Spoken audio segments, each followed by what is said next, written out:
சுஜாதா அவர்களின் உள்ளம் துறந்தவன் கல்கி இதழில் தொடராக வந்து வாசகர்களின் உள்ளம் கவர்ந்தது இந்த உள்ளம் துறந்தவன். இன்சாப் என்கிற மகா பெரிய தொழில் சாம்ராஜ்யத்தின் சக்கரவர்த்தி ராகவேந்தர். அவரது வளர்ப்பு மகள் மஞ்சரி ஏழையான அழகேசனை காதலிக்கிறாள். இன்சாப்பின் பெரும்பாலான ஷேர்கள் அவள் பெயரில் உள்ளன.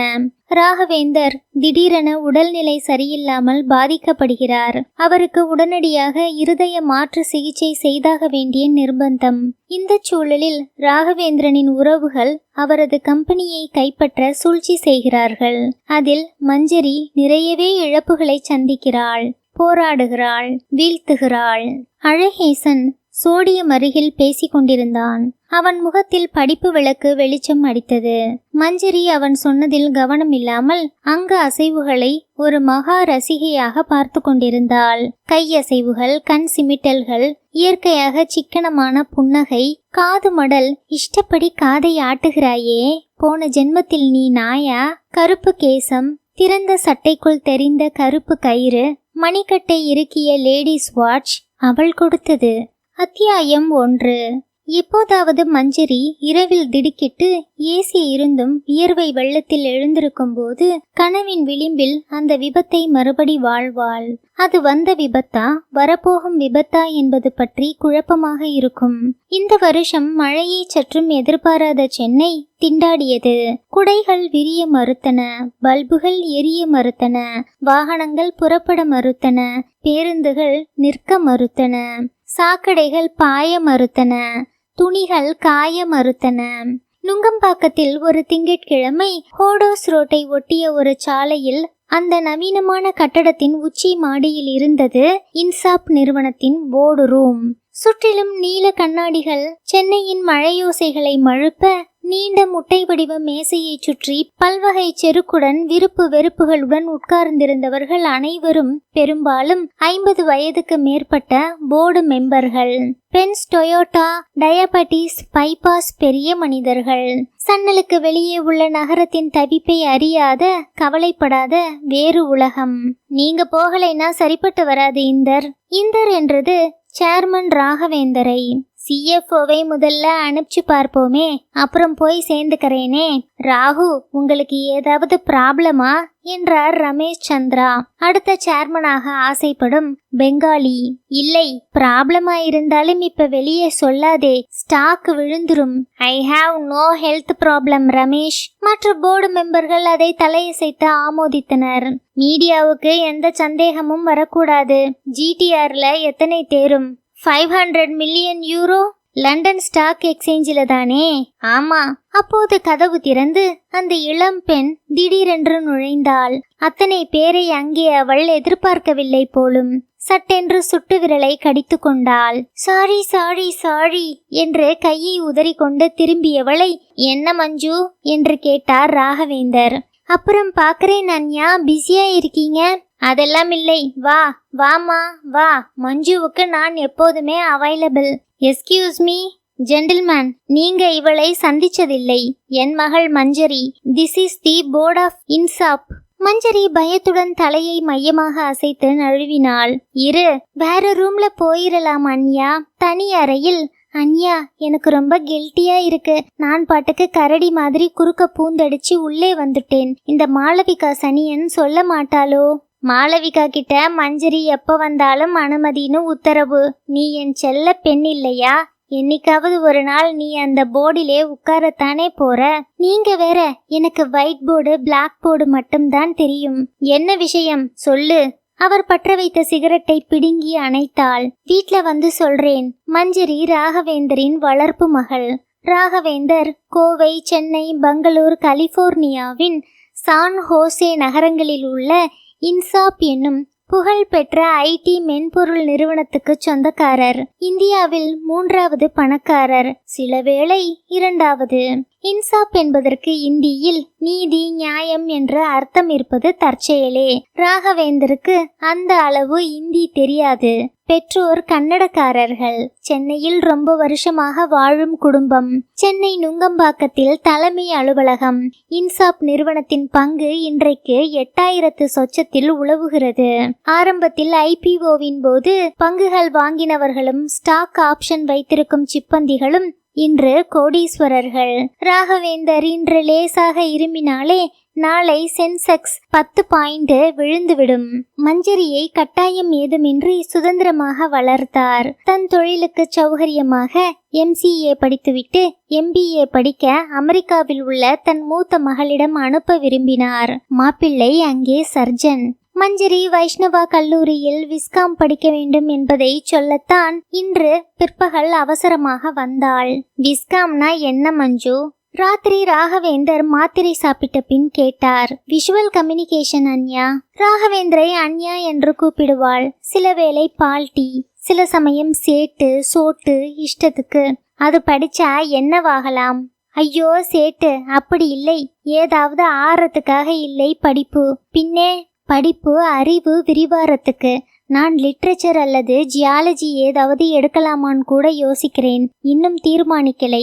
அது கூட சரிதான். அண்டர் கிராஜுவேட் லெவல்ல ஏதாவது படிச்சாகணுமே. கம்பெனி சமாச்சாரம் எல்லாம் அப்புறம் பார்த்துக்கலாம். சான்ஸே இல்லை. நான் ஃபேஷன் டிசைன் போறேன். மெடிக்கல் படியேன். என் பலவீனமான இருதயத்துக்கும் பாதுகாப்பாக. பாலாவும் சந்தோஷப்படுவார். நோ வே.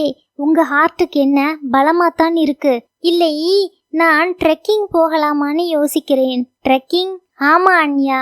உனக்கு யார் இந்த மாதிரி ஸ்க்ரூபால் ஐடியாவெல்லாம் சொல்லி தராங்க? கோயம்புத்தூர்காரனா? இரண்டாவது மாப்பிள்ளை நாகரத்னத்தை சொல்கிறார். யாரா இருந்தாலும் கூட்டிட்டு வா, பலி போடணும். ட்ரெக்கிங் போறதும் ஒரு வகையில கல்விதான் அன்யா. அதாவது ஒரு மலை அல்லது குன்று மேல ஏறிட்டா பரீட்சை பாஸ் பண்ணி டிகிரி வாங்குற மாதிரி. அப்படித்தானே? கேலி பண்ற? சேச்ச, ஏதாவது படிக்கிறதா தீர்மானிச்சா எனக்கு சந்தோஷம். ஜியாகிரபின்ன, கேட்டரிங்ன, ஜர்னலிசம்ன, ஃபேஷன் டிசைன்ன தினம் மாத்திக்கிட்டே இருக்க. ஏதாவது சீக்கிரமா சொல்லு. எனக்கு பெரிய யூரோப்பியன் ட்ரிப் இருக்கு. நானும் வரட்டுமா? பிசினஸ் ட்ரிப் கண்ணு. GTR இஷ்யூ போயிட்டு வந்தப்புறம் நாமெல்லாம் மெடிட்டரேனியன் ஸ்டார் குரூஸ் போகலாம். இதையே வருஷா வருஷம் சொல்லிக்கிட்டு இருக்கீங்க என்றாள் மரகதவள்ளி. ஆமா அன்யா என்று மஞ்சரி தலையாட்டினாள். மாப்பிள்ளை கிட்ட போய் ஹார்ட்டை ரிப்பேர் பண்ணிக்கிட்டு 10 வயசு குறைச்சிக்கிட்டு வரப்போறேன். இதை போய் வெளியில சொல்லி வைக்காதே. தெரியாமத்தான் கேக்கிறேன். என்ன பண்றது உங்களுக்கு என்றாள் மரகதவள்ளி. முன்ன மாதிரி நடக்க முடியலை, பல்லு வலிக்குது. மஞ்சரி சிரித்தாள். சில வேளையில தோள்பட்டையில வலி. அன்யா சும்மா பயம் காட்டாதீங்க, உங்களுக்கு ஒண்ணும் இல்லை. மஞ்சு, உங்க அப்பாவுக்கு இதயமே கிடையாது, அப்புறம் எப்படி வலி வரும்? அதைத்தான் நான் எப்பவோ இழந்துட்டேனே மதுபாலா கிட்ட. மதுபாலாவா? இளமையில உங்க அப்பாவோட அது என்னங்க கனவு கண்ணி. ஆர்பார் படத்தை 50 தடவை, மிஸ்டர் அண்ட் மிஸ்ஸஸ் 55 தடவை பார்த்திருக்கேன். மஞ்சரி சட்டென்று நெற்றியை சுருக்கி கொண்டாள். உங்களுக்கு நான் இன்ஜினியரிங் படிக்கணும், என்ஜினியரை கல்யாணம் பண்ணிக்கணும், அப்படித்தானே? அதெல்லாம் வேண்டாம். உனக்காக விஜி காத்துட்டு இருக்கானே, ஒரு போன் போட்டா ஓடி வந்துருவான் என்றாள் மரகதம். கல்யாணம் எதுக்கு? நல்ல கேள்வி.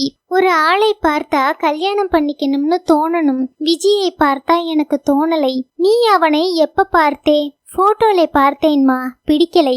பேசுறதே புரியலை. ரொம்ப சௌகரியம் தெரியுமா? உனக்கு அமிதாப் பச்சனை தான் பிடிக்கும் இல்லை? அவன் யாரு? விவேக் ஓபராய். அதெல்லாம் அப்போ. இப்ப அர்ஜுன் ராம்பால். தந்தையின் முகத்தில் கவலைப்படுவதை உணர்ந்தாள். கோவமா என்று முகத்தை திருப்பினாள். சேச்ச, சான்ஸே இல்லை. உன்னை எப்படி கோவிச்சுக்க முடியும்? உனக்கு யாரை பிடிச்சிருக்கோ அவனை காட்டு, கல்யாணம் பண்ணி வச்சிடலாம். பிடிச்ச மாதிரி யாரும் வரலையே. எல்லோருக்கும் எப்படியோ நான் உங்க மகங்கிறது தெரிஞ்சிருது. உடனே வழியறாங்க. வழியாத ஆள் யாராவது மாட்டுவான். அவன் பெயர் அழகேசன். ஜெமினி ஃப்ளைஓவரை ஒட்டிய அரோமா எனும் காஃபி ஷாப்பில் வெயிட்டர். அத்தியாயம் 2. மஞ்சரியிடம் கோபித்துக் கொள்வது யாருக்கும் கஷ்டம். அவள் இருப்பிடத்தில் சதா கலகலப்பாக இருக்கும். ஆண் பெண் வித்தியாசமின்றி, சமூக வேறுபாடுகளின்றி எல்லோருடனும் இனிதாக இயல்பாக பேசுவாள். யாராவது பேசினால் பாசாங்கில்லாமல் முகத்தில் 3/4 பாகம் விரிந்த கண்களுடன் ஆர்வமாக நெற்றியை சுருக்கி கொண்டு நாம் சொல்லும் விஷயம்தான் அவளுக்கு உலகிலேயே அதிக முக்கியமானது போல கவனிப்பாள். பார்த்த கணத்திலேயே நம் சுயசரிதை அனைத்தையும் அவளுடன் பங்கு கொள்ள தோன்றும். உடனே அவளை நேசிக்க வைக்கும். பலவீனமுள்ளவர்கள் பேப்பர் பென்சில் எடுத்து கவிதை எழுத விரும்புவார்கள். 12 to 18 வயது வரை இளைஞர்கள் சந்தித்த மறுகணம் காதல் வசப்படாவிட்டால் சம்திங் ராங். திடீரென்று எதிர்பாராத காரியங்கள் செய்வாள். ஒருமுறை அமெரிக்காவில் சர்ஜன் பாலாவின் மகன் விஜியுடன் டெலிபோனில் பேசிக் கொண்டிருக்கும் போது, உங்க வீட்ல என்ன இருக்கு, இடுப்பு வலியா, மூவா என்றாள். ஆர் யூ நட்ஸ் என்று கேட்டான். எதிர்பாராத தன்மைதான் அவள் சிறப்பம்சம். இத்தனைக்கும் அழகி என்று உடனே சொல்லிவிட முடியாது. 10 நிமிஷம் உற்று பார்த்து பேசினால் அவள் உண்மை அழகு புலப்படும். உயரமும் இல்லாமல் குள்ளமும் இல்லாமல் கச்சிதமான உடலமைப்பு, இடக்கை பழக்கம், அக்யூலின் நோஸ், டிக்ஷனரியை பாருங்கள். எல்லாவற்றிலும் ஓரளவுக்கு ஆர்வம். எதில் ஆர்வம் என்பது தினம் தினம் மாறும். ஒரு நாள் இங்கே பானா, ஒரு நாள் கர்நாடக சங்கீதம், ஒரு நாள் சூடான் நாட்டு பட்டினி குழந்தைகள். ராகவேந்தர் மஞ்சரியின் பெற்ற தகப்பன் அல்ல. அவள் தாய்க்கு ராகவேந்தர் தமையன் உறவு. மஞ்சரிக்கு 4 வயசு இருக்கும்போது தாய் தந்தை இருவரும் ஒரு சாலை விபத்தில் இறந்து போனார்கள். ராகவேந்தர் வெளிநாடு போயிருந்ததால் அவர்களுடைய அண்ணா பெண் கல்யாணத்துக்கு ஈரோடு போய்விட, கல்யாணம் பார்த்துவிட்டு ராகவேந்தரை வரவேற்க இரவோடு இரவாக சென்னைக்கு திரும்பிய போது மாமண்டூர் அருகில் இருட்டில் நிறுத்தி வைத்திருந்த லாரி மீது மோதி விபத்து. அதிசயமாக தப்பித்த மஞ்சரிக்கு அந்த சம்பவம் நல்ல வேளை ஞாபகமே இல்லை. பெற்றோரையும் ஞாபகம் இல்லை. அம்மாவும் அப்பாவும் இருக்கும் ஒரு போட்டோவில் தான் நிற்பதை உணர்ச்சி ஏதும் இல்லாமல் பார்த்திருக்கிறாள். அவர்கள் இருவரும் ஜுரம் வந்து செத்து போனதாகத்தான் மரகதவள்ளி சொல்லி இருக்கிறாள். அவள்தான் அம்மா, ராகவேந்தர் தான் அப்பா. இப்போதாவது மஞ்சரி தனியாக படுக்கையில் திடுக்கிட்டு ஏசி இருந்தும் வியர்வை வெள்ளத்தில் எழுந்திருக்கும் போது கனவின் விளிம்பில் அந்த விபத்தை மறுபடி வாழ்வாள். அது கடந்த காலமா எதிர்காலமா என்கிற குழப்பத்தில் சற்று நேரம் அழுவாள். எப்போதாவதுதான். ராகவேந்தரும் மரகதவள்ளியும் மஞ்சரியை மற்றொரு மகள் போலத்தான், ஏன் அதைவிட செல்லமாக வளர்த்தார்கள். அவர்களுக்கு சொந்த மகளிர் 2. சின்ன மாப்பிள்ளை சரியில்லை, தூரத்து உறவு. கம்பெனியில் வேலை போட்டு கொடுத்ததில் பணத்தை கையாண்டு விட்டு ஆடிட்டர் அதை கண்டுபிடித்து மாப்பிள்ளையை வேலையை விட்டு நீக்கும் அளவுக்கு ரசாபாசமாகிவிட்டது. மூத்த மாப்பிள்ளை அமெரிக்காவில் கிளீவ்லண்டில் பெரிய சர்ஜனாக இருக்கிறார். அவர்களுக்கு ஒரு மகன் ஒரு மகள். இருவரும் அமெரிக்காவில் பிறந்து வளர்ந்தவர்கள். மகன் விஜய்க்கு மஞ்சரியை கொடுக்க ராகவேந்தருக்கு ஓர் ஆசை உள்ளது. அதை மரகதவள்ளியிடம் சொல்லி இருக்கிறார். விஜயை மஞ்சரி சின்ன வயதில் பார்த்திருக்கிறாள். 2வது மாப்பிள்ளை நாகரத்னம் கல்யாணி தம்பதிக்கு ஒரு பையன், பெயர் சரவணன். 2 பெண்கள், அமிர்தா, ரோஹிணி. ஒருத்தி 10th, மற்றவள் 8th. கோவையில் படிக்கின்றனர். மாப்பிள்ளைக்கு வேலை வெட்டி கிடையாது. மாமனார் ஏற்படுத்திய பணத்தில் வசதியாக வாழ்ந்தாலும் அவ்வப்போது உங்கப்பன் என்று பிரித்து பேசி கல்யாணியை நச்சரிக்கும் குணம் நாகரத்னத்துக்கு. இத்தனைக்கும் உறவு வேறு. சரவணனை பெரியவரின் செல்லப்பெண் மஞ்சரிக்கு கல்யாணம் செய்து கொடுக்க பிரயத்தனங்கள் வேறு. மஞ்சரிக்கும் ராகவேந்திரனின் மற்ற மகள்களுக்கும் வயசு வித்தியாசம் அதிகம். அதனால் மஞ்சரி ராகவேந்தரின் கடைசி செல்ல மகளாக, சில சமயம் பேத்தியாக கருதப்பட்டாள். இது பற்றி குடும்பத்தில் அதிருப்தி. மற்றவர்கள் பெரியவர்களிடம் ஏதாவது கேட்க வேண்டுமானால் மஞ்சரி மூலமாகத்தான் கேட்பார்கள். கம்பெனி ஷேர்கள் பெரும்பாலும் ராகவேந்தரின் பெயரிலும் மரகதவள்ளி பெயரிலும் இருப்பதும், மாப்பிள்ளைக்கு சல்லி காசு இல்லாததும் பெரிய பெரிய மனத்தாங்கள். சர்ஜன் பாலா எப்போதாவது இந்தியாவுக்கு வரும்போது அவரை கேளு கேளு என்று தொணப்பார்கள். அவருக்கு பண தேவை இல்லை, கேட்க மாட்டார். யாரும் நேரடியாக ராகவேந்தரை எதிர்க்க மாட்டார்கள். பயம். எல்லோரும் சண்டை போடாமல் வசதியாக வாழலாம். அதற்கான ஏராளமான சொத்து, தோப்பும் துறவுமாக ஊருக்கு ஊர் பங்களாக்களுமாக இருந்தும் குடும்பத்தில் அமைதி இல்லை. அனைத்தும் மஞ்சரிக்கு போக போகிறது என்கிற சந்தேகத்தை யாரும் வெளிப்படையாக சொல்ல மாட்டார்கள். இந்த கதையின் முக்கியமான சம்பவம் மே மாதம் 21ஆம் தேதி வெள்ளிக்கிழமை அன்று நிகழ்ந்தது.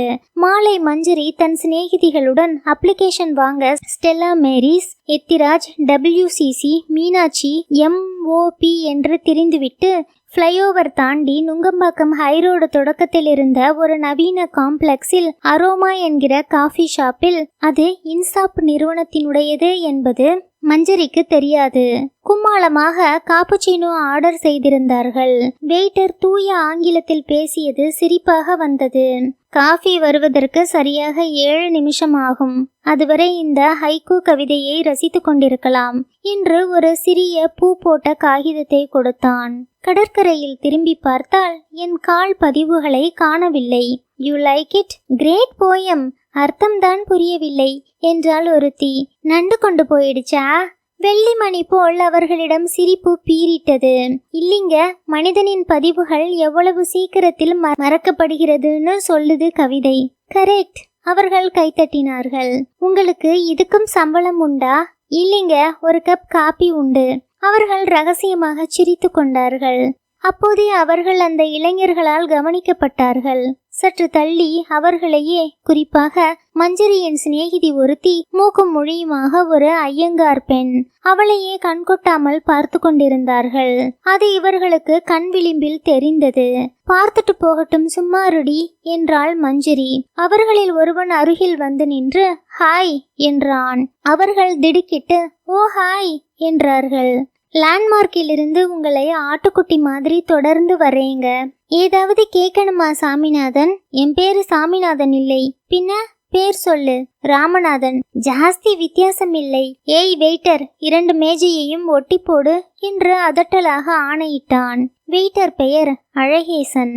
சாரி சார், உங்க பேரு என்று இளைஞன் கேட்க, மஞ்சரி அண்ட் திஸ் இஸ் வைதேகி. நீங்க கண்கொட்டாம பாத்துக்கிட்டு இருக்கிற வைதேகி. தெரியும், உங்க எல்லார் பேரும் தெரியும். மஞ்சு ஷட்டப்யா என்றாள் வைதேகி. வெயிட்டர், பேரர், குவிக் என்று கை சொடக்கினான். சாரி, ஹோட்டல் டேபிள் அரேஞ்ச்மெண்ட்டை மாத்துறதுக்கு மேனேஜ்மெண்ட் அனுமதி இல்லை. இப்ப டேபிளை இழுத்து போடுவியா மாட்டியா? கார்ட்டூன் கே பச்சே. That's not my job. What's your job? எச்ச பிளேட் பொறுக்கிறதா? என்னடா சொன்ன? நீதாண்டா எச்ச பொறுக்கி. அழகேசன் அவன் காலரை கொத்தாக பிடித்தான். அவனுடன் ஒப்பிட்டால் ராமநாதன் ஒல்லி. அப்பா தியேட்டர் ஓனர், தண்ணிலாரி அடிப்பவர். பண திமிர் அவனுக்கு அந்த தைரியத்தை கொடுத்திருந்தது. அழகேசன் மஞ்சரியிடம், நீங்க காஃபி சாப்பிட்டுருங்க, இந்த மாதிரி கஸ்டமர்ஸை என்ன செய்யணும்னு எங்களுக்கு தெரியும், வாடா. அவனை ஏறக்குறைய ஒற்றை கையால் எம்பி தூக்கி அழைத்து சென்றான். அவனுடன் வந்தவர்கள் சண்டையில் கலந்து கொள்ள அவகாசமே தராமல் அழகேசன் அவனை தரதரவென்று இழுத்து சென்று விட்டான். கொஞ்ச நேரத்தில் திரும்ப வந்து, இனிமே அந்த பையன் உங்களுக்கு தொந்தரவு தரமாட்டான். அடிச்சிங்களா? தேவையில்லை. Eve teasing squad. மாறு வேஷத்துல வெயிட்டர் மாதிரி வந்திருக்கேன்னு சொன்னேன், ஓடி போயிட்டான். தேங்க்ஸ். உங்க பேரு? எனக்கெல்லாம் பேரு கிடையாதுங்க. வெயிட்டர், பேரர், பேரு முக்கியம் இல்லைங்க. மஞ்சரி நேராக மேனேஜரிடம் சென்று புகார் கொடுத்தாள். ராகவேந்தருக்கு போன் செய்தாள். Malavika, let me talk to my father. Chotu, Manju பேசுறேன். அரோமான காஃபி ஷாப்ல இருந்து பேசுறேன். இங்க ஒரு பையன் தொந்தரவு பண்றான் எங்களை. மேனேஜர்கிட்ட போனை கொடு. மேனேஜர் குரலில் முதலில் கண்டிப்பும் பிறகு அபரிமிதமான குழைவும் தெரிந்தது.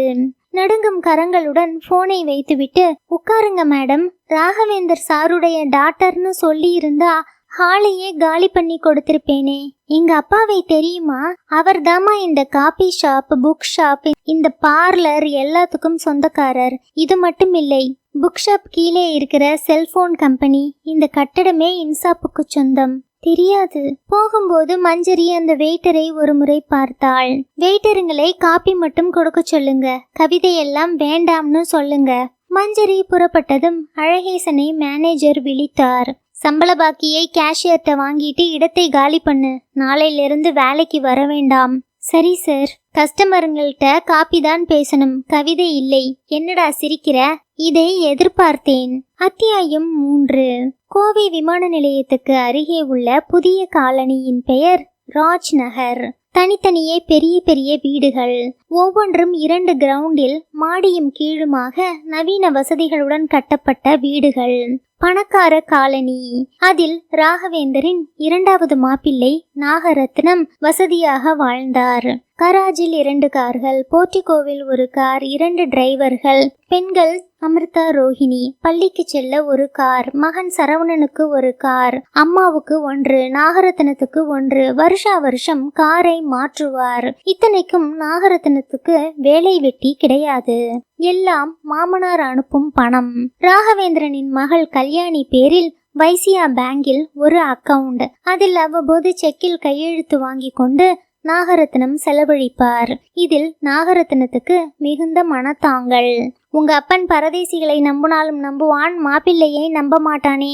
எல்லாம் அந்த ஆடிட்டன் பரமேஸ்வர் வேலை. இரு, எல்லாருக்கும் வச்சிருக்கேன் ஆப்பு. அப்படியெல்லாம் பேசாதீங்க. உங்களுக்கு பணம் தானே வேணும். அப்பாவை கேட்டா கொடுக்கறாரு. 1 கோடி வேணும். கொடுப்பானா உங்க அப்பன்? கேளுங்க, கொடுப்பாரு. நீ கேளு. எனக்கு 1 கோடி வேணாமே. உனக்கு கடுகு சைஸ்ல ஒரு மூக்குத்தி, ஒரு பாலிஸ்டர் புடவை, கம்பெனி கேலண்டர் போதும்னு வச்சிருக்கார். 1 கோடி எதுக்கு இப்ப? ஒரு கிரைண்டர் பிசினஸ் ஆரம்பிக்க போறேன். பங்களாதேஷுக்கு எக்ஸ்போர்ட் பண்ண ஆர்டர் கிடைச்சிருக்கு. 1 வருஷத்துல 2 கோடி ஆக்கிருவேன். அடுத்த முறை பேசுறப்ப அப்பாவை கேக்குறேன்.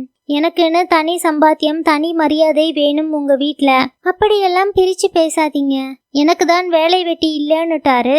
சாமிநாதன் வத்தி வச்சான். சாமிநாதனுக்கு ஒரு கெட்ட வார்த்தை வர்ணனை தந்தார். பிள்ளைங்க முன்னால அந்த வார்த்தையெல்லாம் பேசாதீங்க.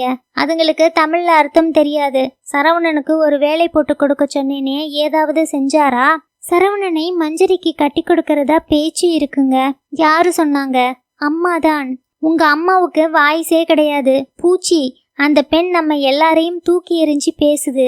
சேச்சே, மஞ்சு தங்கமான பொண்ணு. அக்கா அக்கான்னு என்ன அன்பா பேசும். உனக்கு உங்க வீட்ல அத்தனை பேரும் தங்கம். நாய்க்குட்டி, குப்பை தொட்டி கூட தங்கம். நான் ஃபோன் பண்ணி அப்பாவை கேட்கிறேன் என்றாள். நாகரத்னம் உடனே செல்போன் நம்பர் எடுத்து கொடுத்தார். மாளவிகா, நான் நாகரத்னம் பேசுறேன். எந்த நாகரத்னமா? கோயம்புத்தூர் மாப்பிள்ளைமா, பெரியவர்கிட்ட பேசணும். கொடுக்கறியா? விச் நாகரத்னம்? எல்லோருக்கும் திமிரு. மாமா, நான் நாகரத்னம் பேசுறேன். உடனே குழைவு. சொல்லுங்க மாப்பிள்ளை, சௌக்கியமா இருக்கீங்களா? மாத்திரையெல்லாம்? போர்டு மீட்டிங்ல இருக்கேன். 1 மணி நேரம் கழிச்சு கூப்பிடுறேன். போனை வைத்த நாகரத்னம் முகம் சுருங்கியது. பதட்டப்படாதீங்க, ராத்திரி நிதானமா பேசலாம். நாகரத்னம் இன்டர்நெட்டில் பங்குகளில் விளையாடுவார். சில நாட்களில் 40,000 50,000 இழப்பார். சில நாள் 10,000 வந்தால் குதிப்பார். அவருக்கு கந்துவட்டிக்காரர்களிடம் 50 லட்சம் கடன் இருந்தது. அதை மனைவியிடமோ மாமனாரிடமோ சொல்லவில்லை. ஆனால் ராகவேந்தருக்கு அது தெரியும். மாமனார் பெயரை சொல்லி நிறைய கடன் வாங்கி இருக்கிறார். மாமனார் எப்படியும் கொடுத்து விடுவார் என்ற நம்பிக்கையில் கடன் கொடுத்திருக்கிறார்கள். காட்டனிலும் சிங்கிள் டிஜிட் லாட்டரியிலும் நிறைய விட்டிருக்கிறார். மனைவிக்கு தெரியாமல் குடிப்பழக்கமும் ஜங்ஷன் அருகே பெண் சவகாசமும் உண்டு. வெளிப்படையாக மாமனாரிடம் பேசும்போது மிகுந்த மரியாதையுடன் தான் பேசுவார்.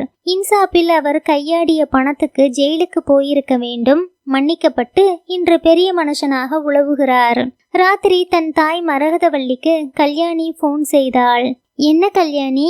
ஒண்ணுமில்லைம்மா, மாப்பிள்ளைக்கு 1 கோடி ரூபாய் பணம் வேணுமாம். புதுசா பிசினஸ் தொடங்குறாராம். நிறைய லாபம் வருமாம். ஏன், பணம் பத்தலையா? இல்லைம்மா, தனக்குன்னு ஒரு தொழில், ஒரு மரியாதை வேணுங்கிறார். என்னை போட்டு புள்ள பூச்சி மாதிரி பிடுங்குறார். 1 கோடியா? ஆமா. என்கிட்ட அத்தனை பணம் இல்லையே, எல்லாம் உங்க அப்பா ஷேரா கொடுத்தது. உங்ககிட்ட கேட்கலைம்மா, அப்பா கிட்ட. இதோ பக்கத்துல இருக்காரு, பேசு. கல்யாணி இதை எதிர்பார்க்கவில்லை. என்ன கல்யாணி? மத்தியானம் நாகு ஃபோன் பண்ணி இருந்தார். நான் மீட்டிங்ல இருந்தேன். யூரோப் போறேன், அதுல பிஸியா இருக்கேன், கூப்பிட முடியலை. அப்பா, இவருக்கு பிசினஸ் ஆரம்பிக்க 1 கோடி ரூபாய் வேணுமாம். என்ன பிசினஸ்? என்னவோ கிரைண்டர் பங்களாதேஷ்னு சொல்றார். பங்களாதேஷ்ல கிரைண்டரா? அங்க எல்லோரும் மீன் சாப்பிடுறவாங்கம்மா என்று பெரிதாக சிரித்தார். அப்பா கேட்க சொன்னார், கேட்டேன்பா. கோவிச்சுக்காதேம்மா, 1 கோடி கொடுக்கறதை பத்தி இல்லை. நாகு பக்கத்துல இருக்காரா? இல்ல, வெளியே போயிருக்கார். முதல்ல 8 மணிக்குள்ள கிளப்ல இருந்து வீட்டுக்கு வர சொல்லு, ரூபாய் தரேன். வந்துட்டாருப்பா, இந்தாங்க பேசுங்க.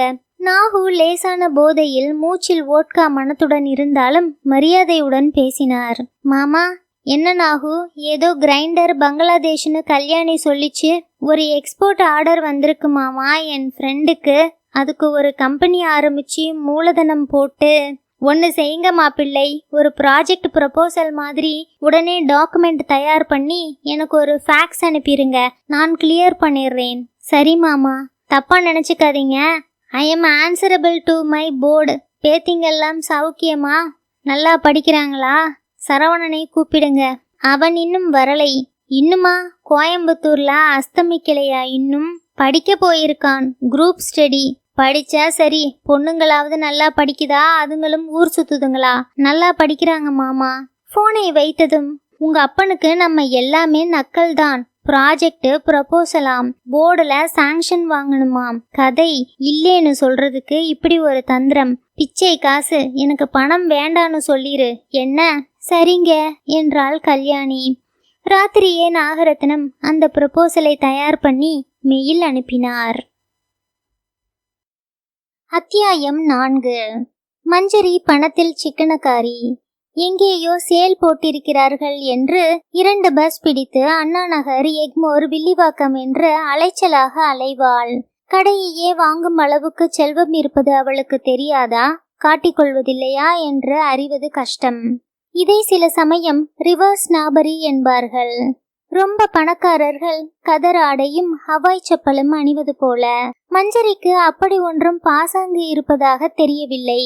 தன் தந்தைதான் பணக்காரர், தான் பணக்காரி இல்லை என்று அவள் உள்ளுணர்வில் ஓர் எச்சரிக்கை குரல் ஒலிக்கும். மேலும் தான் பிறப்பால் மகள் அல்ல, வளர்ப்பால்தான் என்று உள்ளுக்குள் ஒரு தயக்கம். அல்லது சிலரை போல் இயல்பாகவே சிக்கன சுபாவம் அவளது அம்மாவிடமிருந்து வந்திருக்கலாம். தன் பணக்கார தனத்தை சிநேகிதிகளிடம் காட்டிக்கொள்ளவே மாட்டாள். அவர்களில் பல பேருக்கு இவள் பெரிய இடத்து பெண் என்பதே தெரியாது. மஞ்சரி சில சமயம், ஏய் நீ எனக்கு 2 ரூபாய் தரணும், அவ எனக்கு 5 ரூபாய் தரணும் என்றெல்லாம் சண்டை போடுவாள். 5 ரூபாயா? எப்படி? அன்னைக்கு பீச்சில் மாங்காய் பத்தை வாங்குறப்ப தந்தேனே. அல்பம் அல்பம், பீச் மாங்காய்க்கெல்லாம் காசு வாங்குறையே. அந்த காஃபி ஷாப் சம்பவம் நிகழ்ந்த அடுத்த வாரம் கல்லூரிகளுக்கு மனு போடுவதில் பிஸியாக இருந்து விட்டாள். கண்டிப்பாக இன்ஜினியரிங் மெடிக்கல் என்ட்ரன்ஸ் எக்ஸாம் எழுத மறுத்துவிட்டாள். பாலா அமெரிக்கா வந்து அண்டர் கிராஜுவேட் பண்ண சாட் எழுதிடு என்று வற்புறுத்தினார். அதையும் நிராகரித்து கல்லூரிகளில் அப்ளிகேஷன் கொடுத்து ரசீது வாங்கி கொண்டு எக்மோரில் கோஆப்டெக்ஸ் அருகில் மலிவாக விதமாக சுடிதார்கள் வாங்க அங்கே போயிருந்தார்கள். மார்பில் சேவ் த வேல் என்று பச்சையில் எழுதி இளைஞர்கள் துண்டு பிரசுரங்களை தந்து ரூபாய் நோட்டுகள், கண்ணாடி வழியாக தெரியும் உண்டியலுடன் போகிற வருகிற பெண்களிடம் அன்பளிப்பு கேட்டுக்கொண்டிருந்தார்கள். அவர்களில் அழகேசன் மஞ்சரியை பார்த்ததும் விலகிச் சென்றான். மஞ்சரி, நில்லு, உன்னை எங்கேயோ பார்த்திருக்கேன். போன ஜென்மமாயிருக்கலாம், ஆளை விடுங்க. விளையாடாதே, உன் முகம் ரொம்ப பரிச்சயமா இருக்குது. ஆல்ரைட், அரோமா காஃபி ஷாப்ல உங்களுக்காக சண்டை போட்ட துரதிர்ஷ்ட வெயிட்டருங்க. ஹைக்கு சாட்சாத். இன்னைக்கு லீவா? என்னைக்குமே லீவு, வேலை போயிடுச்சுங்க. முதலாளி டாக்டர்னு சொல்லக்கூடாதா? அநியாயம். எனக்கே அந்த இடம் எங்க அப்பாவுக்கு சொந்தம்னு அப்புறம்தான் தெரியும். சாரி. பொய். பரவாயில்லை, பணக்காரங்க சாரி சொல்ல வேண்டியதில்லைங்க. அவன் பனியனை காட்டி, இது என்ன? சேவ் தி வேல்னு தமிழ் வேல் இல்லை, இங்கிலீஷ் வேல். திமிங்கிலம் வேல்னால 1 வாரம் வேலை. பனியன் போட்டுக்கிட்டு துண்டு பிரசுரம் கொடுத்தா 500 ரூபாய். சென்னையில இந்த மாதிரி கிறுக்கு கோஷ்டிங்க நிறையவே இருக்குதுங்க. உலகத்துல இன்னைய தேதிக்கு எத்தனை திமிங்கலம் இருக்கு தெரியுங்களா? 1,80,000. மஞ்சரி அவன் சொன்னதை கவனிக்காமல் அவனையே பார்த்து கொண்டிருந்தாள். வேலை போயிடுச்சா? நான் எங்க அப்பா கிட்ட சொல்லி. வேண்டாங்க, நான் விட்ட வேலையை இதுவரை மறுபடி தொட்டதில்லை. இந்த சப்பை மூஞ்சுங்க கூட வேல் வாட்சிங்க்கு ஜப்பான் போற சான்ஸ் இருக்கு. திருச்சி, மதுரை, கன்னியாகுமரி வரைக்கும் சுத்தி காட்ட போக போறேன். ஒப்பந்தம் அட்வான்ஸ் வாங்கி இருக்கேன். செலவழிச்சாச்சு. அதெல்லாம் திருப்பி கொடுத்துட சொல்றேன். வேண்டாங்க, திமிங்கலங்க பாவங்க. திடீர்னு திமிங்கலத்து மேல என்ன கவலை? லவ்லி கிரீச்சருங்க. உலகத்திலேயே மிகப்பெரிய மிருகம் ப்ளூ வேல். 115 அடி நீளம், 150 டன் எடைங்க. உங்களுக்கு ஒண்ணு தெரியுமா? ரொம்ப நாட்களுக்கு முன்னால திமிங்கலங்கள் தரையில நடந்துகிட்டு இருந்துச்சாம். மான், ஒட்டகம், திமிங்கலம் இதெல்லாத்துக்கும் பொதுவான முன்னோர்கள் உண்டு. திமிங்கலத்தினால அதிக நேரம் தண்ணியில இருக்க முடியாது தெரியுமோ? இந்த மாதிரி நிறைய பயனுள்ள தகவல் கைவசம் வச்சிருக்கீங்களா? அழகேசா, வேன் வந்துருச்சு. அங்க என்ன கிரவுண்ட் நட் போடுற? மேடம், இவன் கேர்ள் ஃப்ரெண்டு பார்த்தா சுளுக்கு. அவன் சிரித்து, வரேங்க, இன்னைக்கு ராத்திரி 10:30 என்ன டிவியில பார்க்கலாம், பை பை என்று சொல்லிவிட்டு குவாலிஸ் வண்டியில் தொத்திக் கொண்டு சென்றான். ஆண்களும் பெண்களும் ஒரே மாதிரி பனியன் அணிந்து நெருக்கமாக உட்கார்ந்திருந்தார்கள். ஒரு கணம் அவர்களுடன் அந்த வாகனத்தில் ஏறிக்கொண்டு விடலாமா என்று மஞ்சரிக்கு தோன்றியது. யாரடி அது? காஃபி ஷாப்ல வெயிட்டரா இருந்தான். அவனா? வேலை போயிடுத்தாம், பாவம். வீட்டுக்கு திரும்பின போது ராகவேந்தர் ஏர்போர்ட் போகிற அவசரத்தில் இருந்தார். அன்யா, உங்க காஃபி ஷாப்ல இஷ்டத்துக்கு வேலையை விட்டு தள்ளிடுறாங்க. புரியலை. அன்னைக்கு அரோமாவுல கலாட்டா நடந்துச்சுல, அதுல ஒரு வெயிட்டர் எனக்கு உதவி பண்ணான். அவனை போய் மேனேஜர் தூக்கிட்டார். எந்த வெயிட்டர், எந்த காஃபி ஷாப், எதுவா இருந்தாலும் பரமேஸ்வரன் சார் கிட்ட சொல்லு. இல்லை, இஃப் யூ கேன் வெயிட், 15 நாள்ல வந்துருவேன். நான் பரமேஸ்வர் சார் கிட்ட பேசிக்கிறேன். அந்த வெயிட்டர் பேர் என்ன? அழகேசா என்று அவர்கள் அழைத்தது மனதில் தேங்கி இருந்தது. அழகேசன். ஒருமுறை அவளை வியப்புடன் பார்த்தார். பரமேஸ்வரன் வழி அனுப்ப ஏர் ticket, boarding card, hotel reservation, meeting விவரங்களுடன் வந்திருந்தார். நாகரத்னம் அனுப்பிச்ச ப்ரொபோசலை பாத்தீங்களா? பார்த்தேன் சார். உண்மையை சொல்லட்டுமா? சொல்லும். அதுக்குத்தானே உமக்கு சம்பளம் கொடுத்து வச்சிருக்கு. நீங்க உங்க மாப்பிள்ளைக்கு 1 கோடி அன்பளிப்பா கொடுக்க விரும்பினா அது வேறு விஷயம். இந்த ப்ரொபோசலுக்கு நான் போர்டு ஒத்துக்காது, பைசா பெறாது. ஏன்? ஸ்கீமே ஓட்டை. ஸ்டீல் விலை போன வருஷத்து விலை, அதுவே தப்பு. 25% ஜாஸ்தி ஆயிருக்கு. 1 கோடி இன்வெஸ்ட் பண்ணி பிசினஸ் பண்ணி 1 கோடி நஷ்டப்படுறதை விட பேசாம அன்பளிப்பா கொடுத்துடலாம். அதுக்கும் கிஃப்ட் டாக்ஸ் கட்டணும். பரமேஸ்வரன் சில சமயம் கடுமையாக பேசுவார். வேற எப்படி கொடுக்கறது?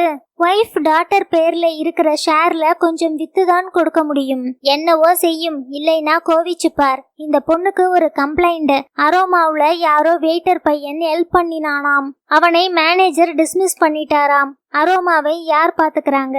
சண்முகம், செல்வகுமார்னு துடியான பையன்கள் முதலாளி. என்னம்மா விஷயம்? மாமா, அழகேசன்னு ஒரு வெயிட்டரை மறுபடி வேலைக்கு சேர்க்கணும். அவ்வளவுதானே? மஞ்சரி சொன்னா செய்தாகணுமே. நீயும் கௌசல்யாவும் ஒரே வயசு. கௌசல்யா அவருடைய ஒரே பெண். துங்கபத்ரா வெள்ளத்தில் இறந்து போனவள். ராத்திரி 10:30 மணிக்கு எல்லா சேனல்களிலும் டெலிஷாப்பிங் அல்லது சுவிசேஷம் அல்லது எண்கணிதம் அல்லது வாஸ்து அல்லது அதிர்ஷ்டக்கல் நிகழ்ச்சிகள் தெரிந்து கொண்டிருந்தன. சோம்பேறித்தனமாக சேனல் மேய்ந்து கொண்டிருந்தாள் மஞ்சரி. சட்டென்று ஒரு சேனலில் நிறுத்தினாள். இந்த எளிய பாக்கெட் ஜிம் உடற்பயிற்சி சாதனத்தின் விலை 278 ரூபாய் மட்டுமே. 10 நாட்களில் 7 கிலோ குறையவில்லை என்றால் திருப்தி இல்லையேல் பணம் வாபஸ் என்று ஸ்கிப்பிங் ரோப்புடன் வடிவ கம்பி இணைந்த 10 பைசா பெறாத ஒரு அற்ப சாதனத்தை அழகேசன் விவரித்து கொண்டிருந்தான். ட்ராக் சூட் அணிந்து, சிங்கிலெட் பனியன் அணிந்து, கேமராவை புன்னகையுடன் பார்த்து, இப்ப பாத்தீங்களா, ஒவ்வொரு மசிலுக்கும் தனித்தனியா பயிற்சி தரலாம். திரையில் தெரியும் நம்பருக்கு அரை மணிக்குள் போன் செய்து ஆர்டர் கொடுப்பவர்களுக்கு 200 ரூபாய் மதிப்புள்ள ஒரு ட்விஸ்டர் இலவசம். மஞ்சரி அந்த எண்ணுக்கு உடனே போன் செய்தாள். எனக்கு பாக்கெட் ஜிம் வேணாங்க, அதை டெமோ பண்ணினவர் வேணும். அழகேசன் எப்பவோ ரெக்கார்ட் பண்ணிட்டு போயிட்டாரே, இங்க இல்லைங்க. அவர் திரும்பி வந்தா அவருக்கு வேலை போகலைன்னு சொல்லுங்க. திரும்பி வர்றது சந்தேகங்க. எங்கேயோ ஜப்பான் டூர் போறதா சொல்லி பண பாக்கி எல்லாம் வாங்கிட்டு போனார். உங்க பேரு? Never mind. சரி, எதுக்கும் வந்தா நெவர் மைண்ட் போன் பண்ணதா சொல்றேன். என்னவெல்லாம் பேரியா? அத்தியாயம் 5. மறுதினமே நாகரத்னம் சென்னைக்கு வந்து விட்டார். பரமேஸ்வரனுக்கு போன் செய்தார். முதலாளி வெளிநாடு போயிருக்கார் என்றார் பரமேஸ்வரன் நெற்றியை சுருக்கி கொண்டு. அவருக்கும் நாகரத்னத்துக்கும் எப்போதுமே சமன்பாடுகள் சரியில்லை. நீ வேலைக்காரன், நான் முதலாளி என்கிற தோரணை நாகரத்னத்தின் நடை உடை பாவனைகளில் தொனிக்கும். ராகவேந்தரே அவர் முன் செய்யாத காரியங்களை நாகரத்னம் செய்வார். காலை மேஜை மேல் வைப்பார். குண்டூசியை எடுத்து பல் குத்துவார். மேஜையில் உள்ள அலுவலக கடிதங்களை எல்லாம் படிப்பார். அவர் வருகிறார் என்றாலே பரமேஸ்வரனுக்கு டென்ஷன். ஐயர், என் ப்ரொபோசலை பத்தி பெரியவர் ஏதாவது சொன்னாரா என்றார் போனில். 1 கோடி ரூபாய்க்கு செக் கொடுக்க சொன்னார். ப்ரொபோசலை பத்தி ஏதும் சொல்லலையா? என்கிட்ட டிஸ்கஸ் பண்ணலை. உங்களுக்கு செக் அனுப்ப சொன்னார். நீங்களே வந்துட்டீங்க. வீட்டுக்கு கார் அனுப்பட்டுமா? பார்க் ஷெரடனுக்கு அனுப்பு, அங்கத்தான் தங்கி இருக்கேன். சொல்லிட்டேன், வீட்டு பத்திய சாப்பாடு எனக்கு சரிப்பட்டு வராது. நுங்கம்பாக்கம் ஆபீஸுக்கு வந்து அட்டகாசமாக போர்டு ரூமில் போய் உட்கார்ந்தார். சிகரெட் பற்ற வைத்துக் கொண்டார். அந்த கட்டடத்திலேயே புகைப்பிடிப்பதற்கு தடை. எப்ப திரும்பி வரார்? ஏன், அந்த கால்குலேஷன்ல ஒரு தப்பு இருந்தது, நீங்க பார்க்கலையா ஐயர்? பார்த்தேன், ஸ்டீல் பிரைஸ் தப்பா இருந்தது. பெரியவர் இதை கவனிச்சாரா? அவருக்கு இது தெரியும். வத்தி வச்சிருப்பியே, அதனால இன்வெஸ்ட்மெண்ட் அதிகமாக்கணும், ப்ராஃபிட் லேசா குறையும். இன்னும் எவ்வளவு வேணும்? 1 கோடி. அது அவர் வந்தப்புறம் தான் தீர்மானிக்க முடியும். எனக்கு இன்ஸ்ட்ரக்ஷன் 1 கோடி வரைக்கும் தான். ஐயர், இது உன் அப்பன் வீட்டு சொத்தா? இல்லை இல்லை, கேட்டு வச்சுக்கிறேன். அவருக்கு போன் போட்டு சொல்லிட்டு 2 கோடியா கொடுத்துடு ஐயர். முயற்சி பண்றேன். ரோமிங் நம்பர் சொல்லும். அதை கொடுக்க வேணாம்னு சொல்லி இருக்கார். சொந்த மாப்பிள்ளைக்கு கூட மெயில் அனுப்புறேன், நீங்களே அனுப்பலாமே. அட, ஏதாவது அனுப்பியா? Nagaratnam wants one more see more என்று மெயில் அனுப்பினார். அதற்கு ராகவேந்தரின் சுருக்கமான பதில் நோ. அதை அவரிடம் காட்டினார். நீ என்ன எழுதின பாருங்க நாகரத்னம் சார், நீங்களே cmd@insaf.com விவரமா மெயில் அனுப்பிடுங்க. உங்க குடும்பத்துக்குள்ள சமாச்சாரம் பண்றது என் வேலை இல்ல. உனக்கு திமிர் ஜாஸ்தி ஐயர். அப்படியே இருக்கட்டும். சரி, 1 கோடி கொடு. அதுக்கு மிஸ்ஸஸ் மரகதவல்லி கிட்ட கையெழுத்து வாங்கணும். 1 நாள் ஆகும். புரியலை. அவங்க பேர்ல இருக்கிற ஷேர்ல 2000 விற்க சொன்னார். வேண்டாம், அதை என் பேர்ல மாத்திரு. சரி, அவர்கிட்ட சொல்லிட்டு. அடடா, இதெல்லாம் அவர்கிட்ட சொல்ல வேண்டாம் நாகரத்னம் சார், பெரியவரை உங்க கூட உடனே பேச சொல்லிடுறேன். தேவையில்லை. சரி, நாளை டேட் போட்டு என் பேர்ல செக்கா கொடு. புது கம்பெனி கோவை மெட்டல்ஸ் பேர்ல கொடுக்க சொன்னார். அந்த கம்பெனி இன்னும் ரெஜிஸ்டர் ஆகலை. ஆயிட்டதா ப்ராஜெக்ட் ப்ரப்போசல் எழுதி இருக்கு. அப்படி ஒரு கம்பெனியே இல்லையா? இல்லை, இன்னும் இல்லை. ஏசி இருந்தும் அவர்களிடையே உஷ்ணம் பரவுவதை உணர முடிந்தது. This is highly irregular. நல்ல வேளை போர்டு பேப்பர்ஸ்ல சேர்க்கலை. இதை நான் பெரியவர்கிட்ட சொல்லியே ஆகணும். அதெல்லாம் வேண்டாம், என் பேர்ல செக் கொடு போதும். சிகரெட்டை நசுக்கிவிட்டு மற்றொன்றை பற்ற வைத்தார். இல்லை, அப்படி அவர் சொல்லலை. போர்டு ரூமில் நாகரத்னமும் பரமேஸ்வரனும் மட்டும் இருந்தனர். நாகரத்னம் முகம் சிவந்து மேஜைக்கு குறுக்கே கடந்து பரமேஸ்வரனை கன்னத்தில் அறைந்தார். பிடித்து தள்ளினார். திடுக்கிட்டு கன்னத்தை தொட்டுக்கொண்ட பரமேஸ்வரன் கதவை திறந்து, பாகிரதி, ரமேஷ், கொஞ்சம் உள்ளே வாங்க என்றார். நாகரத்னம், இப்ப அடிங்க, சாட்சிங்க இருக்காங்க. I need witness. எக்கேடு கெட்டுப்போ என்று புறப்பட்டார் நாகரத்னம். மாமனார் வீட்டுக்கு போய் அங்கு தங்கி இருந்த கல்யாணியை புறப்படு என்றார். என்ன ஆச்சு மாப்பிள்ளை என்றாள் மரகதவல்லி. உங்க வீட்டுக்காரருடைய காரியஸ்தன் ரொம்ப லொல்லு பிடிச்ச ஆசாமி. என்னமோ தன் சொத்தை எடுத்து கொடுக்கிற மாதிரி அவர்தான் இருக்கட்டும். மாப்பிள்ளை மேல நம்பிக்கை இல்லையாம். பணத்தை என் பேர்ல தரமாட்டாராம். எனக்கு ஒண்ணுமே புரியலை மாப்பிள்ளை.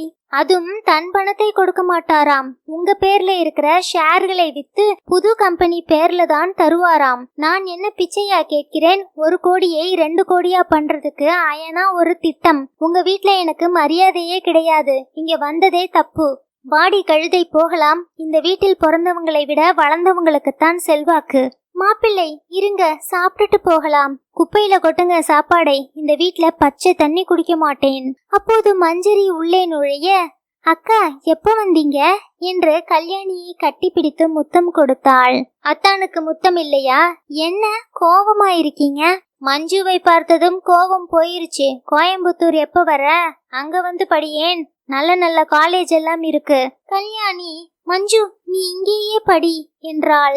நாகரத்னம் புறப்பட்டு சென்ற மறுகணம் பரமேஸ்வரன் தன் வேலையை ராஜினாமா செய்வதாக முதலாளிக்கு மெயில் அனுப்பினார். அடுத்த கணம் போன் ஒலித்தது. என்ன பரமேஸ்வரன், என்ன நடந்தது?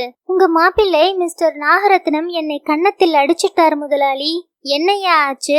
நான் எதிர்பார்த்தாப்பிலேயே காலையிலேயே கோவையிலிருந்து வந்துட்டார். உங்க மகளை வீட்டுக்கு அனுப்பிச்சுட்டு பார்க் ஷெரடன்ல தங்கினார். 10:30க்கு கார் அனுப்ப சொன்னார். இத்தனை பீடிகை வேண்டாம், விஷயத்தை சொல்லு சொன்னார். கன்னத்தில் அடியை விட உள்ளத்தில் அடி தாங்க முடியலை. உங்க கம்பெனியில ஜூன் வந்தா 25 வருஷம் ஆறது. இதுவரைக்கும் என்னை சீன்னு கூட யாரும் பேசினதில்லை. அழுதார். பரமேஸ்வரன், எனக்காக ஒரு 5 நாள் காத்திருக்க முடியுமா உங்களால? முடியாது, நான் உடனே போயாகணும். சரி, பொறுப்பை CFO கிட்ட ஒப்படைச்சிட்டு புறப்படும். சரி, எனக்கு யூரோ இஷ்யூ டென்ஷன் பத்தாதுன்னு நீங்க வேற. நாகரத்னம் வீட்ல தான் இருக்கானா? அவர் எங்க போயிருந்தாலும் ஐ டோன்ட் கேர். ராகவேந்தர் வீட்டுக்கே போன் செய்தார். கல்யாணி, நாகரத்னம் புறப்பட்டுட்டாரா? இல்லை, இருக்கார், கூப்பிடு. குரலில் இருந்த அதட்டல் கல்யாணியை பயப்படுத்தியது. நாகரத்னம் என்ன மாமா என்று குழைந்தார். ஏயா, உனக்கு அறிவிருக்கா? அந்த ஆளு நான் சொன்னதை செய்தார். அவரை போய் கன்னத்துல அரைஞ்சியே. என்னை அறையிற மாதிரி தானே அர்த்தம். பரமேஸ்வரன் ரிசைன் பண்ணிட்டார். நான் 40 வருஷமா பிசினஸ் பண்ணிட்டு இருக்கேன். இதுவரை வேலைக்காரன் ஒருத்தனை தொட்டதில்லை. எதுக்காக அவரை கன்னத்தில் அரைஞ்சே? ஐயோ அபாண்டம் மாமா, நான் அப்படி எதுவுமே செய்யலை. அந்த ஆளு பொய் சொல்றார் மாமா. என்னை உங்களுக்கு தெரியாதா? நான் மத்தவங்க கிட்ட அடி வாங்குவேனே தவிர யாரையும் அடிக்கவே மாட்டேன். அவர்தான் உங்களை பத்தி ஏளனமா பேசினார், தரக்குறைவா திட்டினார். உங்க 2 பேர்ல யார் பொய் சொல்றீங்கன்னு தெரியலை. பரமேஸ்வரனை ஏதாவது திட்டினியா? இல்லவே இல்லை. அவர்தான் என்னையும் உங்களையும் மரியாதை குறைவா பேசினார். அவருக்கு என்னை கண்டா ஆகவே ஆகாது மாமா. பல முறை நோட் பண்ணியிருக்கேன். இவனுக்கு எதுக்கு முதலாளி பணத்தை தூக்கி கொடுக்கறாரு? எனக்கு ஒரு இன்கிரிமெண்ட் கேட்டா மூக்கால அழுவாருன்னு ஓப்பனா என் காது கேட்க பேசிட்டு இருந்தார். நான் உள்ள நுழைஞ்சப்ப அந்த ஆளு அப்படியெல்லாம் பேசியிருக்க மாட்டான், மானஸ்தன். வெளுத்ததெல்லாம் பாலுன்னு நம்புறீங்க மாமா. கவலைப்படாதீங்க மாமா. இந்த ஐயர் போனா எத்தனையோ ஐயருங்க. ராகவேந்தர் மறுபடி பரமேஸ்வரனை போனில் கூப்பிட்டார். யோ, நீ இன்னும் போகலையே? இல்ல முதலாளி, எல்லா பேப்பர்ஸையும் சார்ட் அவுட் பண்ணிட்டு இருக்கேன். அங்க என்ன மணி இப்ப? ராத்திரி 12. ஒரு காரியம் செய்யும். பாலாவை எப்படியாவது புடிச்சு என் நம்பர் கொடுத்து பேச சொல்லு. வாய்ஸ் மெயில் தான் வருது. அத்தியாயம் 6. பரமேஸ்வரன் உடனே உணர்ந்து கொண்டார். என்ன முதலாளி, மறுபடி அந்த ட்ரபிளா? ஆமா, லண்டன் குளிர்ல கூட வேர்த்து ஊத்திச்சு. போன தடவை சிங்கப்பூர் புறப்பட்ட போது விமானத்தில் வியர்த்து ஊற்ற பயணத்தை ரத்து பண்ணி விட்டார். என்னென்னவோ டெஸ்ட் எல்லாம் எடுக்க சொன்னார் பாலா. லண்டனுக்கு போய் வந்ததும் ஏற்பாடுகள் செய்ய சொல்லி இருந்தார். பழைய ட்ரபிள் அஜீரணம்னு தான் தோணுது. ஏரோப்ளேன்ல அகாலமா சாப்பிட்டது ஒத்துக்கலை என்றார் ராகவேந்தர். சாரி, உங்களுக்கு மன வருத்தம் தந்துட்டேன். உலகத்துல எல்லாத்துக்கும் தீர்வு உண்டுன்னு நீங்களே சொல்லுவீங்களே பரமேஸ்வரன். உயிரை வாங்காதேயும். எனக்கு இருக்கிற டென்ஷன் போதும். நீர் இல்லைனா எனக்கு கை ஒடிஞ்சாப்ல ஆயிரும். மாப்பிள்ளை கிருக்கன் எனக்கு வெடி வச்சிருவான். பரமேஸ்வரன் கண்களில் கண்ணீர் இயல்பாக உதிர்ந்தது. தேம்பலை அடக்க முடியவில்லை. எதுக்கு அழுவுறீங்க? என் டாக்டர் போனதும் மஞ்சுதான் என் டாக்டர்னு நினைச்சிட்டு இருக்கேன் முதலாளி. பாரு பரமேஸ்வரன், நீ என்னை விட முடியாது, நான் உன்னை விட மாட்டேன். இன்னொரு விஷயம், எனக்கு உடம்பு சரியில்லைங்கிறத யார்கிட்டையும் சொல்ல வேண்டாம். GTR இஷ்யூ சமயத்துல எக்கச்சக்கமாயிரும். பாலா கிட்ட மட்டும் சொல்லும். மியூசிக் அகாடமியில் UD ஆலனின் நாடகம் ஒன்று தமிழர்கள் இங்கிலீஷ் பேசி நடித்து நடந்து கொண்டிருந்தது. நாடகத்தின் பெயர் டெத். நிறைய சிரிப்பாக வந்தது. அதில் மேடை நடுவே சவம் போல படுத்திருந்த ஒருவரை எங்கேயோ பார்த்த மாதிரி இருந்தது. 8:30 நாடகம் முடிந்து வெளியே வரும்போது வணக்கம்லா என்று குரல் கேட்க, அழகேசன். எப்படி, நான் நல்லா நடிச்சேனா? பாதியிலேயே தூங்கிட்டேன். தத்ரூபமா இருந்ததுன்னாங்க. உறங்குவது போலும் சாக்காடு என்று வள்ளுவர் சொன்னாப்ல UD ஆலனே ஒரு கட்டுரையில் சொல்லி இருக்கார். Death is one of the few things that can be done as easily lying down. அழகேசனை அடையாளம் கண்டு கொள்வது கஷ்டமாக இல்லை. நினைவின் அடித்தளத்தில் அந்த முகம் காதில் கடுக்கன் இல்லாமல் படிந்திருந்தது. அழகேசன், நீங்க ஜப்பான் போகலை? இல்லைங்க, கலண்டுகிட்டேன். ஏன்? அந்த குரூப்ல சிகரெட் பிடிக்கிற ஒரு பொண்ணுக்கு என் மேல காதலாயிருச்சு, கலண்டுகிட்டேன். உங்களை இங்கே எதிர்பார்க்கவே இல்லை. எதிர்பார்ப்பு இல்லையே, ஏமாற்றம் இல்லை. அழகேசனின் பொன்மொழி. எப்படி இருந்துச்சு டிராமா? உங்க மெசேஜ் கிடைச்சது.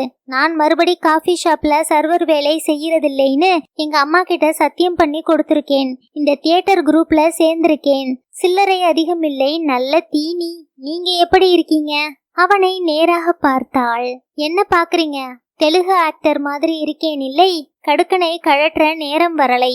அழகேசன், உங்களுக்காக நான் எங்க கம்பெனி ஆடிட்டர் பரமேஸ்வரன் மாமா கிட்ட சொல்லி வேலைக்கு ஏற்பாடு பண்ணியிருக்கேன். ரொம்ப நன்றி. உங்க கருணை அப்படியே உடம்பெல்லாம் புல்லரிக்குது. கேலி பண்றீங்க? இல்லைங்க, நிஜமாகவே புல்லு என்று சொரிந்து கொண்டான். அழகேஸ், நைஸ் ஷோ என்று ஒரு பெண் கை குலுக்கி விட்டு சென்றாள். மணி 8:30 இருக்குமா? ரொம்ப பசிக்குது. உங்ககிட்ட எத்தனை பணம் இருக்கு? கிரெடிட் கார்டு இருக்கு. ஏன்? என்கிட்ட ஒரு லைப்ரரி கார்டு இருக்கு. சைனீஸ் சாப்பிட பத்தாது. அவ்வளவுதானே, வாங்க. மஞ்சரிக்கு அருகே கார் வந்து நிற்க அழகேசன், மை காட், இது காரா தேரா? இந்த சின்ன வீட்ல நான் வரலைங்க. பரவாயில்லை வாங்க. இல்லைங்க, இது என்ன காரு? BMW. BMWல ஏறுறதில்லைன்னு எங்க அம்மாவுக்கு வாக்கு கொடுத்திருக்கேன்.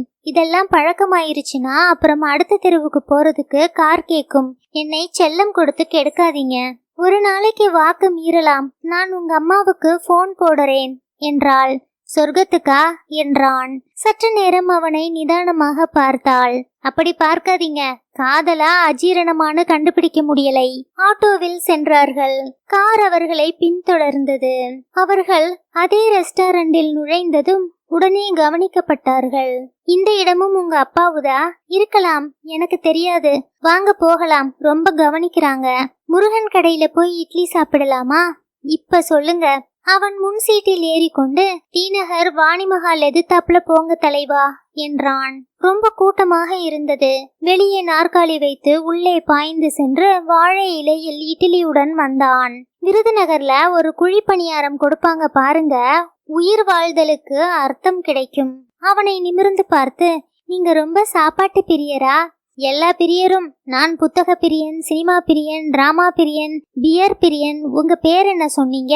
மஞ்சரி. மஞ்சரி பிரியன். மஞ்சரின்னு ஒரு டைஜஸ்ட் தமிழ்ல உண்டு. மஞ்சரின்னா என்ன அர்த்தம் தெரியுமா? சொல்லுங்க என்றாள். பல மலர்களின் கதம்பம் தான் மஞ்சரி. பல மலர்கள் கொண்ட மாலை. இப்பெல்லாம் அர்த்தம் தெரியாம பேர் வச்சிடுறாங்க. சவிதான்னு பெண் பேர் வைக்கவே கூடாது.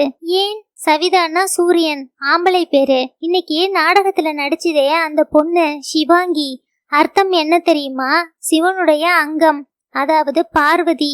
பேர் ஆராய்ச்சி போதுமே, போர் அடிக்குதா? திரிஷாங்கிறதுக்கு அர்த்தம் சொல்லுங்க. என்கிட்ட இருக்கிற 10 ரூபாயை தந்துடுறேன், வச்சுக்கோங்க. எதுக்காக டெத்துன்னு நாடகம் போட்டீங்க? யூடி ஆலன் பத்தி கேள்விப்பட்டிருப்பீங்களே? தெரியும். தன்னோட வளர்ப்பு பெண்ணை அந்த ஆள் செஞ்ச நல்லது எதுவும் ஞாபகத்தில் இருக்காதே? இருந்தா சொல்லுங்க. I don't want to achieve immortality through my work. I want to achieve immortality by living foreverன்னு சொன்னாரே, என்ன ஒரு அலட்சியம், நகைச்சுவை. எப்பவாவது யோசிச்சு பாருங்க. பரமேஸ்வரன் பாலாவை கிளீவ்லண்டில் ஆபரேஷனுக்கும் ஸ்கிரப்பிங்குக்குமான இடைவெளியில் பிடித்து விட்டார். டாக்டர், மாமனார் லண்டன்ல வால்டாஃப்ல தங்கி இருக்கார். மறுபடியும் முன்ன மாதிரி வேர்த்து விட்டதுன்னு சொல்றார். எனக்கு கவலையா இருக்கு. அவருடைய ரோமிங் நம்பர் கொடுக்கறேன், நீங்க பேசிட்டீங்கன்னா நல்லது. பாலா உடனே செயல்பட்டார். லண்டனில் கைஸ் ஆஸ்பத்திரியில் அவரிடம் பயின்ற இளம் டாக்டர் நரேஷ் சந்திராவுக்கு போன் செய்து, அந்த இன்டர்நெட் வைட் பேண்ட் யுகத்தில் 1 மணி நேரத்திற்குள் அவருக்கு ஓட்டல் அறையில் போர்ட்டபிள் இசிஜி எடுக்கப்பட்டு எக்கோ, எக்ஸ்ரே எல்லாம் எடுக்கப்பட்டு உடனே அவருக்கு ஒரு ஆஞ்சியோகிராம் எடுக்க வேண்டும். தேவைப்பட்டால் உடனே பைபாஸ் செய்ய வேண்டும் என்றார்கள். ராகவேந்தர் பக்கத்தில் யாரும் இல்லாமல் வேற்று தேசத்தில் அந்த சிகிச்சையை வலுவாக மறுத்துவிட்டார். அதனால் பாலா அவரை அடுத்த பிளேனில் ஊருக்கு திரும்பிவிட சொன்னார். தான் உடனே புறப்பட்டு வருவதாக சொன்னார். பரமேஸ்வரன் மறுபடி போன் பண்ணும்போது, ஐயர், அவருடைய ஹார்ட் கால் பாகம்தான் வேலை செய்து, திறமையுள்ள சர்ஜன் தான் கையை வைப்பான். ஆர்டரி எல்லாம் 80-90% அடைச்சு கிடக்கு. அவர் அடுத்த பிளேனில் புறப்பட்டு வரார். நீங்க மினர்வா ஆஸ்பத்திரிக்கே நேரே அழைச்சிட்டு போயிடுங்க. அங்க இருக்கிற சீஃப் சர்ஜன் கூட கான்ஃபரன்ஸ் கால் போட்டு பேசிடுறேன். ராகவேந்தர் புறப்பட்ட 3வது தினமே திரும்பி வர வேண்டியதாயிற்று. விமான நிலையத்தில் அவரை வீல் சேரில் அரைமயக்க நிலையில் அழைத்து செல்வதை ஒரு நிருபர் பார்த்து பரமேஸ்வரனிடம், இவர் தொழிலதிபர் ராகவேந்தர் தானே என்றார். இல்லை, அவர் அண்ணன் என்றார். அவருக்கு அண்ணன் கிடையாதே அப்படின்னு நீங்க நினைச்சிட்டு இருக்கீங்க. அந்த நிருபர் அந்த செய்தியை விடப்போவதில்லை. நாகரத்னத்துக்கு போன் செய்தார். அத்தியாயம் 7. ராகவேந்தர் சென்னை வந்தடைவதற்கு முன் நிகழ்ந்த சம்பவங்கள் இவை. அவருக்கு புதுசாக அந்த பயம் வந்தது. இதுவரை இல்லாத பயம், மரண பயம். லண்டனில் வசதி படைத்த ஓட்டலில் விஐபிகளுக்கான ஏறத்தாழ ஒரு சிறிய வீடு போல வரவேற்பறை, படுக்கை அறை, குளியல் அறை, உணவறை எல்லா வசதிகளும் படைத்து கண்ணாடிக்கு வெளியே தேம்ஸ் நதியும் பிக் பென்னும் தெரிய அனைவரும் மேலுதட்டில் அலங்கார இங்கிலீஷ் பேசிக்கொண்டு உலக ராஜாக்களும் ஜனாதிபதிகளும் தங்கும் அந்த பிரம்மாண்டமான ஓட்டல் அறையின் சௌகரியங்களையும் உலகத்தின் அத்தனை பிசினஸ் செய்தித்தாள்களையும் பத்திரிகைகளையும் பலவித பழங்களையும் மலர்களையும் சாக்லேட்டுகளையும் தின்பண்டங்களையும் கவனிக்க முடியாமல் பயம் அவரை கப்பிய இருள் போல் சூழ்ந்து கொண்டது. நான் இந்த தேசத்தை விட்டு உயிருடன் புறப்பட போவதில்லை. நான் சாக விரும்பவில்லை. எத்தனையோ காரியங்கள் பாக்கி இருக்கின்றன. எத்தனையோ சாதனைகள், பட்டப்பெயர்கள் காத்திருக்கின்றன. ராஜ்யசபா மெம்பராக்க போகிறார்கள். எனக்கு பத்மபூஷன் கொடுக்க போகிறார்கள். என்னை போல் சின்ன வயசில் ஏழையாக இருந்த மாணவர்களுக்கான ஒரு மிகப்பெரிய ஸ்காலர்ஷிப் திட்டமும் அங்கஹீனர்களுக்கான ஒரு பள்ளியும் தொடங்க வேண்டும். கம்பெனி விவகாரங்களை ஒழுங்குபடுத்த வேண்டும். இதெல்லாம் சாத்தியமாவதற்குள் செத்துவிட வேணா? அப்படி சாவதாக இருந்தால் இந்தியாவில் தான் சாக விரும்புகிறேன். சென்னையில் என் வீட்டில் என் படுக்கை அறையின் ஜன்னல்களை திறந்து கொண்டு நல்ல சங்கீதம் கேட்டுக்கொண்டு எனக்கு என் பெண்களை பார்க்க வேண்டும். மனைவி அருகில் வேண்டும். முக்கியமாக மஞ்சரியை என் கைப்பிடித்து உள்ளங்கைக்குள் கதகதப்பாக பத்திரமாக வைத்து கொள்ள வேண்டும். சூடாக்க வேண்டும். அவளை பார்த்து கொண்டேதான் சாக வேண்டும். இந்த லண்டன் குளிரில் புறப்பட்டு விடாதே உசிரே, இரு இரு. எதற்காக நான் பயப்பட வேண்டும்? உலகிலேயே உத்தம சிகிச்சை எனக்கு கிடைக்கும். இதோ பாலாவின் போன் வரும். சிறந்த டாக்டர்களை வரவழைத்து ஸ்வஸ்தம் பெறலாம். என்ன இந்த சின்ன கையளவு இதயம் தானே மக்கர் செய்கிறது. மூத்த மாப்பிள்ளை பாலா ரிப்பேர் பண்ணி விடுவார். கலங்காதே. அவ்வளவு எளிதில் துறக்க விரும்பவில்லை. அறையின் அழைப்பு மணி சன்னமாக ஒலிக்க கமின் என்றார். Hello, I am doctor Johnson. Doctor Bala called me. What seems to be the problem? ECG எடுத்தபோது இதயத்தில் மிக சமீபத்தில் ஒரு தாக்கம் தாக்கி இருக்கிறது என்பது தெளிவாக தெரிந்தது. பாலாவிடம் ஓட்டல் அறையிலிருந்து தாழ்ந்த குரலில் பேசினார். பாலாவும் இந்தியாவில் கார்டியாலஜிஸ்டுடன் பேசினார். அதன் பின் போனை ராகவேந்தர் கையில் கொடுத்தார்கள். மாமா, நான் பாலா பேசுறேன். டாக்டர் ஜான்சன் உங்களை பார்த்தாரே, அவர் ரொம்ப பெரிய டாக்டர் லண்டன்ல. அவர் உடனே உங்களுக்கு ஒரு ஆஞ்சியோகிராம் எடுப்பார். உங்க இதயம் கால்பாகம் தான் வேலை செய்யுது. உடனே உங்களுக்கு ஒரு ஆஞ்சியோஸ்பிளாஸ்டி பண்ணணுமா இல்லை எமர்ஜென்சியா பைபாஸ் பண்ணணுமான்னு தீர்மானிப்பாங்க. அவர் மெல்ல பேசினார். பாலா, என்னவா இருந்தாலும் லண்டன்ல வேண்டாம். மாமா, நான் சொல்றதை கேளுங்க மாமா, இது ஒரு எமர்ஜென்சி. என்னவா இருந்தாலும் சென்னையில போய்தான். இப்ப சரியாயிடுச்சு, வழி இல்லை. பரமேஸ்வரன் பிரைவேட் ஜெட் ஏற்பாடு செய்வார். என்னை சொகுசா அழைச்சுக்கிட்டு போக ஏற்பாடு செய்வாங்க. எனக்கு இங்கே ஏதும் ஆபரேஷன் வேண்டாம். ஆபரேஷன் இல்லை மாமா, எக்ஸ்ரே படம் பிடிக்கிறாப்ல.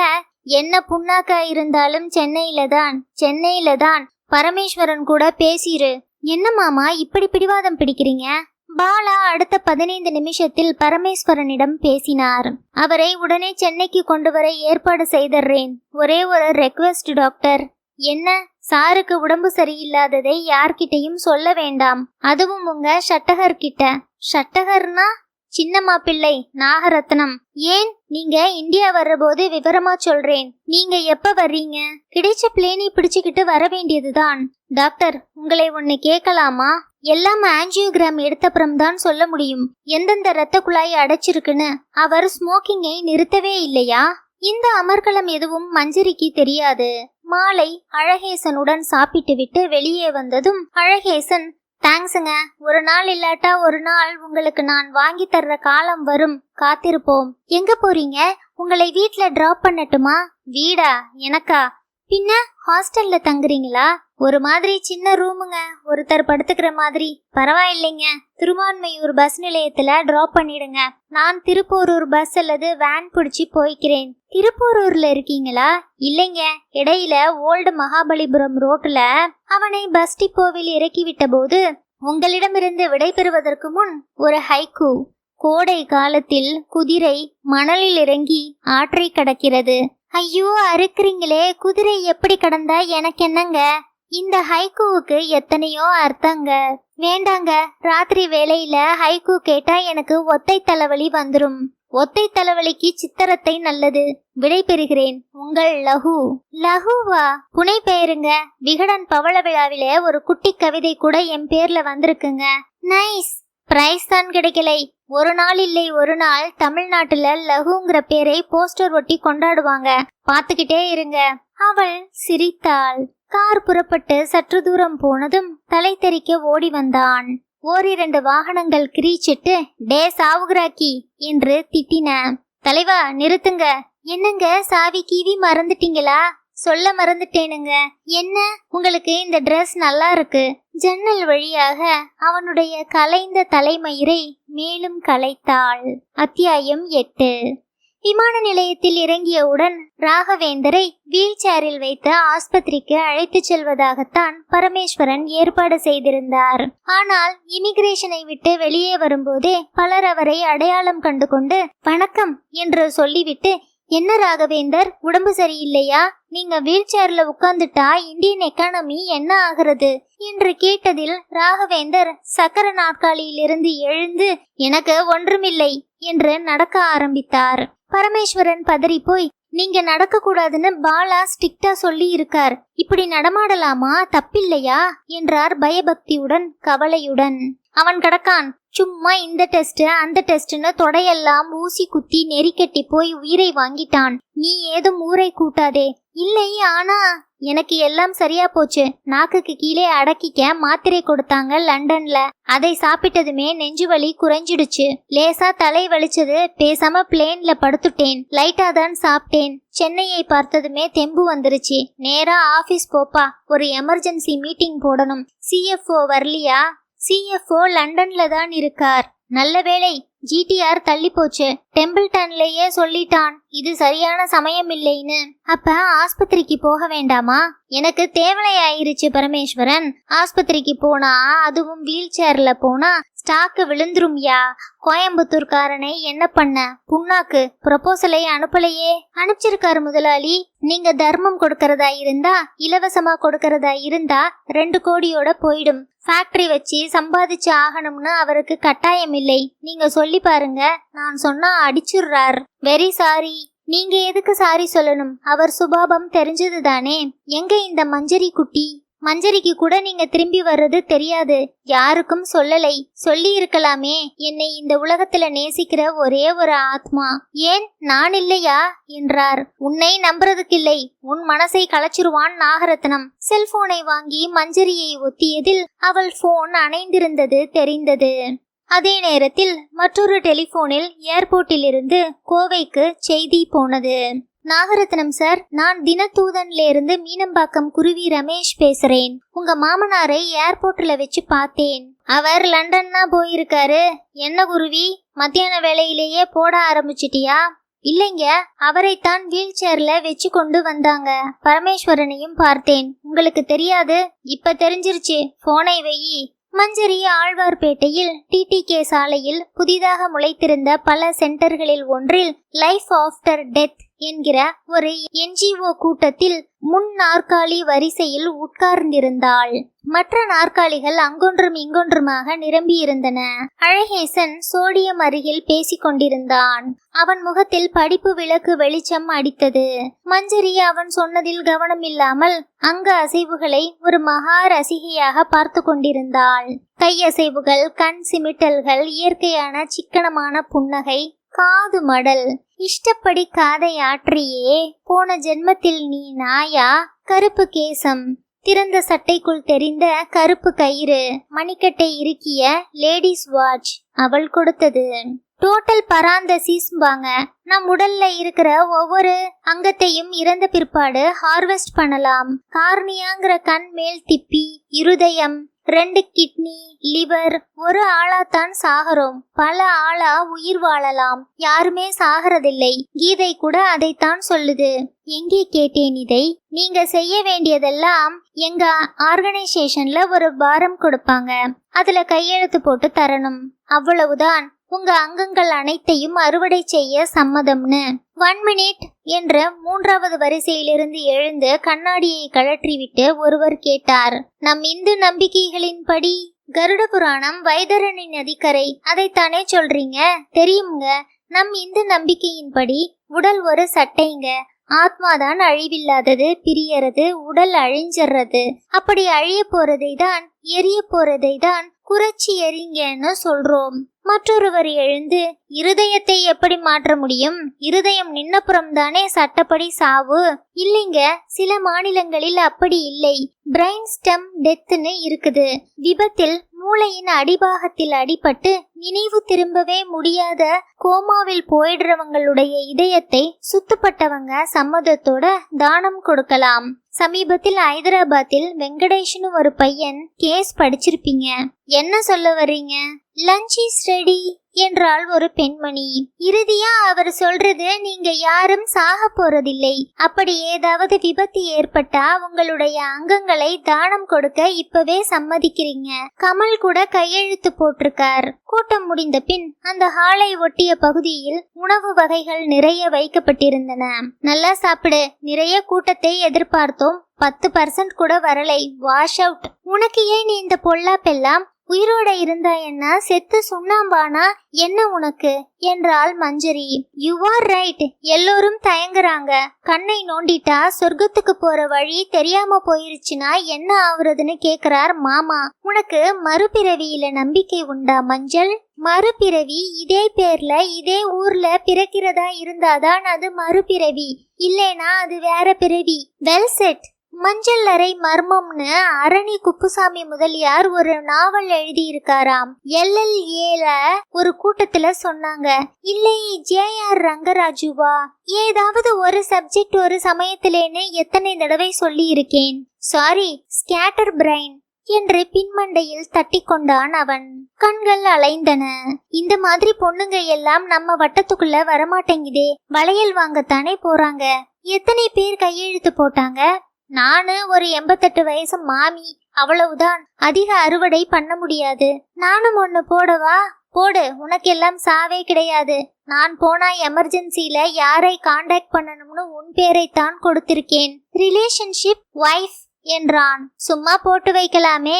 உதய், எங்க அப்பா கேட்டா பின்னிடுவார். நான் யார் மக தெரியுமா? அமெரிக்காவில ஒரு மாப்பிள்ளை காத்திருக்கான். பேரு விஜி. கோயம்புத்தூர்ல ஒருத்தன் காத்திருக்கான். பேரு சரவணன். அவங்க 2 பேரையும் கத்தி சண்டையில ஜெயிச்சாகணும். நீ தேவையில்லை. நமக்கு போன ஜென்மத்திலேயே கல்யாணம் ஆயிருச்சு. நீ துறையூர் ஜமீன்லயும் நான் மருங்காபுரி ஜமீன்லயும் பிறந்தோம். எங்க வீட்டுக்காரங்க கல்யாணம் பேசிக்கிட்டு வந்தாங்க. ஒடிசலா சாவாடு செத்தாப்புல இருந்த கண்ணு மட்டும் இப்ப இருக்கே, அதே கண்ணு. இந்த பொண்ணு வேணாம்னு அழுது அடம் பிடிச்சேன். அவன் மேல் அந்த கான்ஃபரன்ஸ் அட்டையால் ஒரு நெத்து நெத்தினாள். சீரியஸா சொல்லு, உங்க அம்மா அப்பா யாரு? யாயும் யாயும் யாராகியரோ? சொல்ல வேணாம்னா சரி. அப்பாவை ஞாபகம் இல்லை. அம்மாவை நீ மீட் பண்ணத்தான் போறே. எங்கே? ஒரு வீராணம் குழாயில. அப்போதுதான் ராகவேந்தரின் போன் வந்தது. மஞ்சு, அன்யா, சோட்டு லண்டன்ல இருந்தா? இல்ல, கத்திப்பாரா ஜங்ஷன்ல இருந்து. புரியலை. உன்னை பார்க்க திரும்பி வந்துட்டேன். கிரேட். வேலையெல்லாம் முடிஞ்சுதா? அதுக்குள்ள நான் முடிஞ்சிருவேன்னு மாப்பிள்ளை பயங்காட்டினார். ஓடியாந்துட்டேன். உன்னை பார்க்காம சாவறதா இல்லை. அன்யா, என்ன சொல்றீங்க? உடம்பு சரியில்லையா என்று சினுங்கினாள். உன்னை ஒரு முறை பார்த்தா எல்லா உடம்பும் சரியாயிடும். நேரா ஆபீஸுக்கு வந்துரு. எங்க இருக்க? மஞ்சரி செல்போனை மடக்கி வைத்தாள். புறப்படணும். அன்யா வந்துட்டாரு. லண்டன்ல இருக்கிறதா சொன்னியே, திரும்ப வந்துட்டார். நல்லதா போச்சு. வா, அவரை சந்திச்சிடலாம். நான் உங்க மகளிடம் உள்ளம் துறந்தவன்னு சொல்லிடுறேன். செருப்பு எரிஞ்சாலும் மாமாவை சந்திச்சுதானே ஆகணும். பாரேன், என் கையில அவரை 3 நிமிஷம் பேச விடு. அப்படியே என்னுடைய எல்லா பல்பையும் ஆன் பண்ணிடுவேன். உருகி போய் அவரே எங்க அம்மா கிட்ட வந்து, எப்படி இப்படி ஜம்மா ஒரு பிள்ளையை வளர்த்து வச்சிருக்கீங்க? அமெரிக்காவாவது கோயம்புத்தூராவது, இந்தாங்க இதை பிடிங்கன்னு கையில கொடுப்பார். அச்சதையா, உன் கையை. TTK ரோடின் அத்தனை டிராபிக் மத்தியில் ஒரு குட்டி நாய் குறுக்கே கடந்து செல்ல கார்கள் சீறி, ஏய் நாயே என்று அதட்டின. அது கவலைப்படவில்லை. அந்த நாய்க்குட்டி மாதிரிதான் நீ. ஏன் அதுக்குள்ள சான்ஸ் கூட எனக்கு இல்லைங்கிறியா? எங்க அப்பாவை உனக்கு தெரியாது. அத்தியாயம் 9. எங்க அப்பாவை உனக்கு முழுசா தெரியாது. அழகேசன், தெரிஞ்சுக்கிறேனே என்றான். எனக்கே முழுசா தெரியாது. தெரிஞ்ச வரைக்கும் நல்லவர் தானே, போதுமே. அவருடைய மறுபக்கத்தை இதுவரை சோதிச்சு பார்க்கலை நான். இப்பதான் ஊர்ல இருந்து வந்திருக்கார். உடம்பு சரியில்லைன்னாரு. இது தக்க சமயம் இல்லை. நானே உன்னை கூட்டிட்டு போய் அறிமுகப்படுத்துறேன். குல்ஃபி சாப்பிடலாமா? இந்த வேளையிலா? பைத்தியம். Never be predictable. கல்யாணம் ஆனப்புறமும் மூக்கு குத்திக்கிட்டு தான் இருப்பியா? யார் கல்யாணம்? பிரிட்னி ஸ்பியர்ஸ் பத்தியா பேசிட்டு இருக்கேன். நம்ம கல்யாணம் தான். ஒரு ஹாட் ஏர் பலூன்ல 300 மீட்டர் மேலே போய் அழகேசன் வெட்ஸ் நந்தினின்னு. நந்தினியா? ஓ சாரி, நீ மஞ்சரி இல்லையா? நந்தினி பொன்னியின் செல்வன்லனா வரா. இப்பதான் புக் ஃபேர்ல வாங்கி வந்து வீராணம் ஏரி வரைக்கும் வந்திருக்கேன். அதை விட்டே இன்னும் வந்தியத்தேவன் குதிரை கிளம்பல. அழகி, நீ பேசுறது பாதி உளறல் மீதி அபத்தம். என்னை நேரா கண்ணுக்கு கண் பாரு. ஏன்? பாரேன், சீக்கிரம் பாரு. அவளை தோளை பிடித்து நிறுத்தி அவளுக்கு அப்பால் பார்த்தான். அவர்கள் நடந்து சென்று கொண்டிருந்தது டிடிகே சாலையின் சங்கரா ஹால் அருகே. அங்கே பூம்புகாரின் தெய்வ சிலைகள் சேல் போட்டிருந்தார்கள். ஒரு பெரிய நடராஜர் சிலையை விலை கேட்டான்.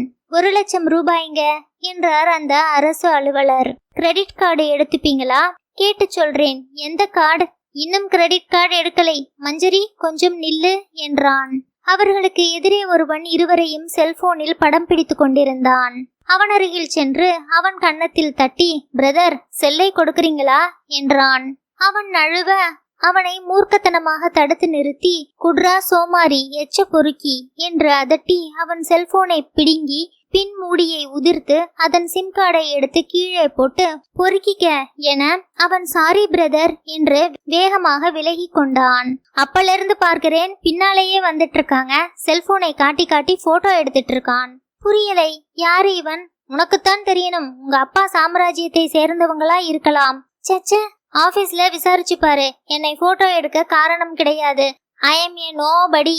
உன்னை பார்க்கறதாலையும் பேசுறதாலையும் சிரச்சேதம் பண்றதா இருந்தா தீட்டிய கத்தியா பயன்படுத்த சொல்லு. அழகி, டோன்ட் பி சில்லி. என்ன நீ? உங்க அப்பாவை சந்திக்க கூட்டிட்டு போ. பின்ன சீக்கிரமே பா. இப்ப அவருக்கு உடம்பு சரியில்லைன்னேனே. அவரு மூக்கு சிந்தினாலே ஸ்டாக்கு விழுந்துருமாம். வணிக மணியில போட்டிருந்தது. அதெல்லாம் எனக்கு புரியாது அழகி. புரிஞ்சுக்கணும். எக்ஸிஸ்டென்ஷியலிசத்திலே இருந்து ஏஆர் ரஹ்மான் வரை வரட்டுமா? ரிச்சி ஸ்ட்ரீட்ல எனக்கு ஒரு வேலை இருக்கு. ஒரு எம்பெக் பிளேயர் வாங்கணும். அவன் போனதும் அந்த செல்போன் ஆசாமி மற்றொரு செல்போனில் படம் எடுத்து கொண்டிருப்பதை பார்த்தாள். அவன் அருகில் செல்ல ஆட்டோ பிடித்து ஓடி சென்று விட்டான். கடக்கிற போது மஞ்சரியை பார்த்து சிரித்து விட்டு போனான். மஞ்சரி ஆபீஸுக்கு சென்ற போது ராகவேந்தர் மீட்டிங்கில் சத்தம் போட்டு கொண்டிருந்தார். பரமேஸ்வரன் அவளை தன் கேபினுக்கு அழைத்து சென்றார். மஞ்சுமா, உங்ககிட்ட ஒன்னு சொல்லணும். யார்கிட்டையும் சொல்ல மாட்டியே? மாமா, நான் உங்ககிட்ட ஒன்னு சொல்லணும். அழகேசன் எப்படி தெரிஞ்சது? எனக்கு எல்லா ரிப்போர்ட்டும் வந்துருமா ஐடிஐல இருந்து. அவர் மேசையில் இருந்த கம்ப்யூட்டரில் படக் படக் என்று 4 இடத்தில் கிளிக்க அழகேசனும் மஞ்சரியும் டிடிகே ரோட்டில் நின்றார்கள். ஓ, இதான் காரணமா? நான் அன்யா கிட்ட போட்டு கொடுக்கறேன், வாங்க. அவர்தான் ஏற்பாடு பண்ணது. உன்னை மட்டும் இல்லை, எல்லா ஃபேமிலி மெம்பர்ஸையும். இது ஒரு ரொட்டீன் செக். பரமேஸ்வரனின் சிறிய கேபினில் எல்லா கடவுள்களும் மினியேச்சர் வடிவத்தில் இருந்தன. அவர் கொண்டு வந்திருந்த எலுமிச்சை சாதத்தை மஞ்சரி ஒரு ஸ்பூன் எடுத்துக்கொண்டு, அழகேசனை பத்தி அன்யா கிட்ட நீங்க தான் சொல்லணும் மாமா என்றால் திரையை பார்த்து கொண்டு. இப்ப சொல்லக்கூடாது. ஏன்? பெரியவருக்கு லண்டன்ல உடம்பு மோசமாயிருக்கு. அவருக்கு முழுசா ஒரு ஹார்ட் அட்டாக் வந்திருக்கு.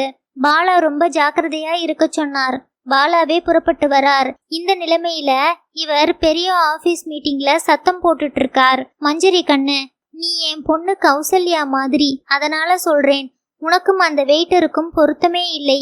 பையன் எவ்வளவு நல்லவனா இருந்தாலும் நீ இன்சாப் முதலாளி மகள்ங்கிறது அவனுக்கு தெரியும் இல்லை? தெரியும், நானே சொல்லியிருக்கேன். அவன் அதுக்காகத்தாமா உன் பின்னால அலையறான். மாமா, நான் தான் அவன் பின்னாடி சுத்துறேன். அவன் நைஸா பேசி உன்னை சுத்த வைக்கிறான். ரெக்கார்ட் கூட இருக்கு டேப்ல. Amazing technology. மாமா, நான் உங்களை நல்லவர்னு நினைச்சேன். இந்த ஸ்பை வேலை பாக்குறவர்னு இல்லைம்மா. இது ஒரு ரொட்டீன்மா. உன்னை யாராவது கிட்னாப் பண்ணிட்டாலோ மானபங்கப்படுத்திட்டாலோ பெரியவர் இல்லாத போது எனக்கு தானே பொறுப்பு. ரிடிகுலஸ். இதுக்கு மேல அழகேசன் பேச்சை எடுக்கலை. நீ சமத்து, வலையில விழுந்துராத, அவ்வளவுதான் சொல்வேன். இப்ப அழகேசன் பெரிய பிரச்சனை இல்லை. அவன் என்ன படிச்சிருக்கான்? கேட்கலை. கேட்டு வச்சுக்கோ, ஒரு வேலை போட்டு கொடுத்துடலாம். அப்புறம் இதை அப்ரோச் பண்ணலாம். முதல்ல பெரியவர் சொன்னதை கேட்கணும். என்ன சொல்லணும்? ரெஸ்ட் எடுத்துக்க சொல்லுமா. ஆபீஸ் எங்கேயும் போகாது. சொல்லி பாக்குறேன். அப்ப என் மேட்டர்? அப்புறம் இப்ப முக்கியம் அது இல்லம்மா. இந்த இன்சாப் சாம்ராஜ்யமே சரிஞ்சு போற நிலையில இருக்கு. ஏன்? பாலா சொன்னதை உன்கிட்ட சொல்லிடுறமா. எனக்கு தலை வெடிச்சிரும். பாரத்தை மனசுல இருந்து இறக்கணும். என்ன மாமா? பெரியவர் 6 மாசம் கூட தாங்க மாட்டாராம். அப்போது கதவு திறந்தது. ராகவேந்தர், பரமேஸ்வரன் அந்த ஆடிட் ஸ்டேட்மெண்டை என்று ஆரம்பித்தவர் மஞ்சுவை பார்த்து முகம் மலர்ந்தார். மஞ்ச், வந்தியா? கண்ணுக்குட்டி, என்னது சொல்லவே இல்லை? அவளை அணைத்து கொண்டு உச்சி முகர்ந்தார். செல்லம், உன்னை பார்த்தாலே என் ஹார்ட் சரியா போச்சுமா. அன்யா, உங்களை ஒன்னு கேட்கணும். தெரியும், ரெஸ்ட் எடுக்கணும் அதானே? there is nothing wrong with my dear. மஞ்சு கூட இருக்கிற வரை எனக்கு எந்த ஆபத்தும் வராது. உனக்காக லண்டன்ல ஒன்னும் வாங்க முடியலை. டாக்டருங்க கலாட்டா பண்ணிட்டாங்களா? மஞ்சு சொல்றதே நீங்க கேட்கணும் முதலாளி. அடடா பிடுங்கல் யானி. பாலா ரொம்ப ஆணித்தரமா பாரு. பாலா ஒரு சர்ஜன். சர்ஜனுங்க எப்பவுமே ஆபரேஷன் பண்ண கத்தியை தீட்டிக்கிட்டு காத்திருப்பாங்க. அவங்க கிட்ட இருந்து தப்பிக்கணும். ஆமா, யாரோ வெயிட்டருக்கு வேலை போச்சு, நீயே திருப்பி எடுத்துக்கிட்டாங்களா அரோமாவில? அது என்ன போய் அவன் எங்க இருந்தாலும் வரவழை. மஞ்சு சொல்லி இருக்கா, வேலை தரலைனா எப்படி? அவன் எங்க இருக்கான் தெரியுமாமா உனக்கு? மஞ்சு பரமேஸ்வரனை சங்கடமாக பார்த்தாள். அவர் சொல்லாதே என்று வேண்டுதலாக சைகை செய்தார். அத்தியாயம் 10. மஞ்சரி வளர்ப்பு தந்தையை அதட்டலாக வெறித்து பார்த்தாள். என்ன கண்ணு அப்படி பாக்குற? நான் இப்பெல்லாம் சிகரெட் பிடிக்கிறதில்லை. பொய். சத்தியமா? எப்பவாவது ஒண்ணு என்றார். லண்டன் போவதற்கு முன் பார்த்ததற்கு இளைத்திருந்தார். சோர்வாக தோன்றினார். எப்பவாவது ஒண்ணு? பரமேஸ்வரன் சார் தினம் 20 இருந்து 5க்கு வந்திருக்கார். யோ சகுனி, உட்காரியா முதல்ல. அன்யா, எதுக்காக உங்களையே அழிச்சுக்க விரும்புறீங்க? அவர் கண்களில் முதலில் கோபம் தென்பட்டு சட்டென்று விளங்கியது. வேறு யாராவது அதை சொல்லி இருந்தால் நீ யார் இதை கேட்கறதுக்கு என்று முகத்தில் அடித்திருப்பார். கேட்டது மஞ்சரி, செல்லப்பெண், மூச்சுக்காரணி. ஆரம்பிச்சிட்டியா? நீ ஒருத்திதான் பாக்கி. உண்மையை சொல்லட்டுமா? எனக்கு பிடிச்சிருக்கு. பிசினஸ்ல ரிஸ்க் எடுக்காட்டா முன்னுக்கு வர முடியாது. அது போல லைஃப்லயும் ரிஸ்க் எடுக்கணும். நல்ல காஃபி குடிச்சிட்டு ஒரு சிகரெட் குடிக்கிறதுல உள்ள சந்தோஷம் வேற எதுலயும் கிடையாது. இதுக்காக வாழ்நாள் குறைஞ்சாலும் பரவாயில்லை. காதுல பூ வச்சுக்கிட்டு ஜிஞ்சான் அடிச்சுக்கிட்டு 90 வரை வாழ்றதை விட நல்ல ஷாம்பேன், நல்ல சாப்பாடு. பைத்தியம் மாதிரி பேசாதீங்க. மத்தவங்கன்னா இந்த வார்த்தைக்கு கன்னத்துல அரைஞ்சிருப்பேன். அரைங்க. அவள் அவருக்கு எந்த விதத்திலும் பிடிவாதத்தில் சளைத்தவள் அல்ல. அதுதான் அவளிடம் பிடித்த விஷயம். எனக்கு மரணத்தை பத்தி பயம் இல்லை கண்ணு. செத்து போறதை பத்தி தான் பயம். பெட்பான் வச்சு, வெண்டிலேட்டர் வச்சு, கோமாவுல போய் பார்கவா மாதிரி செத்து போக நான் விரும்பலை. அன்யா, நானும் சிகரெட் ஊதி பார்த்தேன். இருமல் தான் வர்றது. அதுல என்ன இருக்கோ? நீ செய்தது பப்பிங், நான் செய்தது ஸ்மோக்கிங். அது என்ன கன்றாவியோ? நீங்க குழந்தை இல்லை. இதில் உள்ள எச்சரிக்கை எல்லாம் தெரிஞ்சவரு. என்ன ரொம்ப அறுக்கற? பாலா உன்கிட்ட பேசினாரா? பேச போறேன். விஜயை கல்யாணம் பண்ணிக்கிறியா? உயிரோட இருக்கேன். இந்த சரவணன் வேண்டாம். கிறுக்கு தத்தாரி. அப்பனை அப்படியே கொண்டிருக்கான். பரமேஸ்வரன், அந்த மாளிகா பிளாக்மெயில் மேட்டர் சொல்லி இருக்கீரா? எல்லாம் நாடகம். வேண்டாம் முதலாளி, பேச்சை மாத்தாதீங்க. இப்ப உங்க இதயம்தான் டாபிக். பாருமா, எனக்கே என்ன உபாதைன்னு தெளிவா தெரியும். Cardiomyopathy arterial block. இது EFங்கிறது 14லேயோ 15லேயோ ஓடிக்கிட்டு இருக்கு. மினிமம் 45வது இருக்கணும். எல்லாம் தெரியும். பின்ன இன்னொரு விஷயமும் தெரியும். எனக்கு அதிக டைம் இல்லை. அவரை நேராக பார்த்து கொண்டிருக்கும் போதே மஞ்சரியின் கண்களில் கண்ணீர் துளிகள் திரண்டு உருண்டன. துடைத்து கொள்ளாமல் அழுதாள். எதுக்கு அழுவற? நீங்க போறப்ப என்னையும் கூட்டிட்டு போயிடுங்க அன்யா என்று டிஷ்யூவில் மூக்கு சிந்தினாள். உத்தேசமே இல்லை. பாரு, உலகத்திலேயே சிறந்த வைத்தியம் எனக்கு கிடைக்குது. சிறந்த ஆஸ்பத்திரி, சிறந்த சர்ஜன், கார்டியாலஜிஸ்ட், எல்லா புண்ணாக்கும் கிடைக்குது. இதயம் என் பிரையாரிட்டி லிஸ்ட்ல முதல் ஐட்டமா வரலை. முதல் ஐட்டம் என்ன? இந்த யூரோ இஷ்யூ. அப்புறம் விஜி மஞ்சரி கல்யாணம். இதயம் அதுக்காக வெயிட் பண்ணணும். இதயத்தை காத்திருக்க சொல்லி இருக்கேன். அப்பால மவனே வாடா ஒண்டி கொண்டின்னு எல்லா டியூபையும் மாட்டிக்க தயாராவேன் என்று சிரித்தார். போர்டு ரூம்ல 10 பேர் காத்துட்டு இருக்காங்க. இரு வந்துடுறேன். இந்த அழகேசனோ மகேசனோ அவனை ட்ரேஸ் பண்ணுங்க பரமோ. மஞ்சு கொள்ளை சொல்லிருச்சுல்ல. மஞ்சரி நீ பாலா கிட்ட பேசிடுறியா? இப்ப என்ன மணி இருக்கும் அங்கே? எப்ப வேணா கூப்பிடலாம்னு சொல்லி இருக்கார். 3 டெலிபோன்களில் ஒன்று ஒலித்தது. 100 ஆயுசு டாக்டர். என் ஆயுசு கிடக்கட்டும். அவரை மினர்வால அட்மிட் பண்ணீங்களா? இல்லை, மஞ்சரி கூட பேசுங்க பாலா. மஞ்சரி டெலிபோனை வாங்கி, மாமா எப்படி இருக்கீங்க? பெரியவர் எப்படி இருக்காரு மஞ்சு? போர்டு மீட்டிங்ல இருக்கார். என்னது? படிச்சு சொன்னேன். கேட்க மாட்டேங்கிறாரு. நீங்க வந்தாதான் நான் பாருமா 10 சர்ஜரியை ரீஷெடியூல் பண்ணிட்டு வரணும். மஞ்சு, he is very very sick. தெரியும், அவரே சொல்றார். 40க்கு பதில் 15 ஆர்டிஎல் பிளாக், LVEF. அதான் அவர்கிட்ட பிரச்சனை. ஹார்ட்டை ஏதோ பிசினஸ் ப்ரொபோசல் மாதிரி அலசிக்கிட்டு இருக்கார். கடவுளே, இப்ப அவருக்கு ஏதாவதுனா கோயம்புத்தூர்காரனும் பார்கவா மகளும் கம்பெனியை சாப்பிட்டுருவாங்க. எப்ப வர்றீங்க? அதுக்கு முன்னாடியே அவரை எப்படியாவது மினர்வாவுக்கு கூட்டிகிட்டு போய் ஒரு மியூஹா டெஸ்ட் எடுத்தே ஆகணும். வந்துருவேன். விஜயும் வருவான். முக்கியமா உன்னை பார்க்க. எனக்கு ஒண்ணுமே புரியலை மாமா. சிம்பிளா சொல்லட்டுமா? வேண்டாம், பரமேஸ்வரன் சொல்லிட்டார். போனை வைத்தபோது செக்யூரிட்டி அதிகாரி உள்ளே வந்து பரமேஸ்வரனுக்கு சலாம் போட்டு மௌனமாக ஒரு காகிதத்தை கொடுத்தார். அதில் அழகேசன் என்று எழுதியிருந்தது. ஐயோ, இருக்கிற தலைவலி போதாதா? இப்ப யாரையும் பார்க்க முடியாதுன்னு சொல்லிடுப்பா. இருங்க. மஞ்சரி இன்டர்காமில் ரிசப்ஷன் டெஸ்கை வெளித்து அங்கே அழகேசன் ஒருத்தர் காத்திருக்கார். மேலே ஏறி வராருங்க. ஏன்யா அவரை விட்ட? மேடமை தெரியும்னாருங்க. உன் தலை என்று சொல்லி முடிப்பதற்குள் அவன் தலை தெரிந்தது. உள்ள வரலாமா? வந்துட்டேன். இல்லை, என் தலைக்கு என்ன? சார்தான் Raghavendra. Nice meeting you sir. உங்க டாக்டரை. மஞ்சரி அழகி என்று அதட்டி, இவர் பரமேஸ்வரன். நம்ம அப்பாவை மீட் பண்ணலாம்னு வந்தேன். உனக்கு என்ன பைத்தியமா? போயிடு. எதுக்கு துரத்துற? லிப்ட்ல 1000 கேள்வி கேக்குறான். இது என்ன ஆபீஸா கோட்டையா? அழகி, நான் சொல்றதை முதல்ல புரிஞ்சுக்க.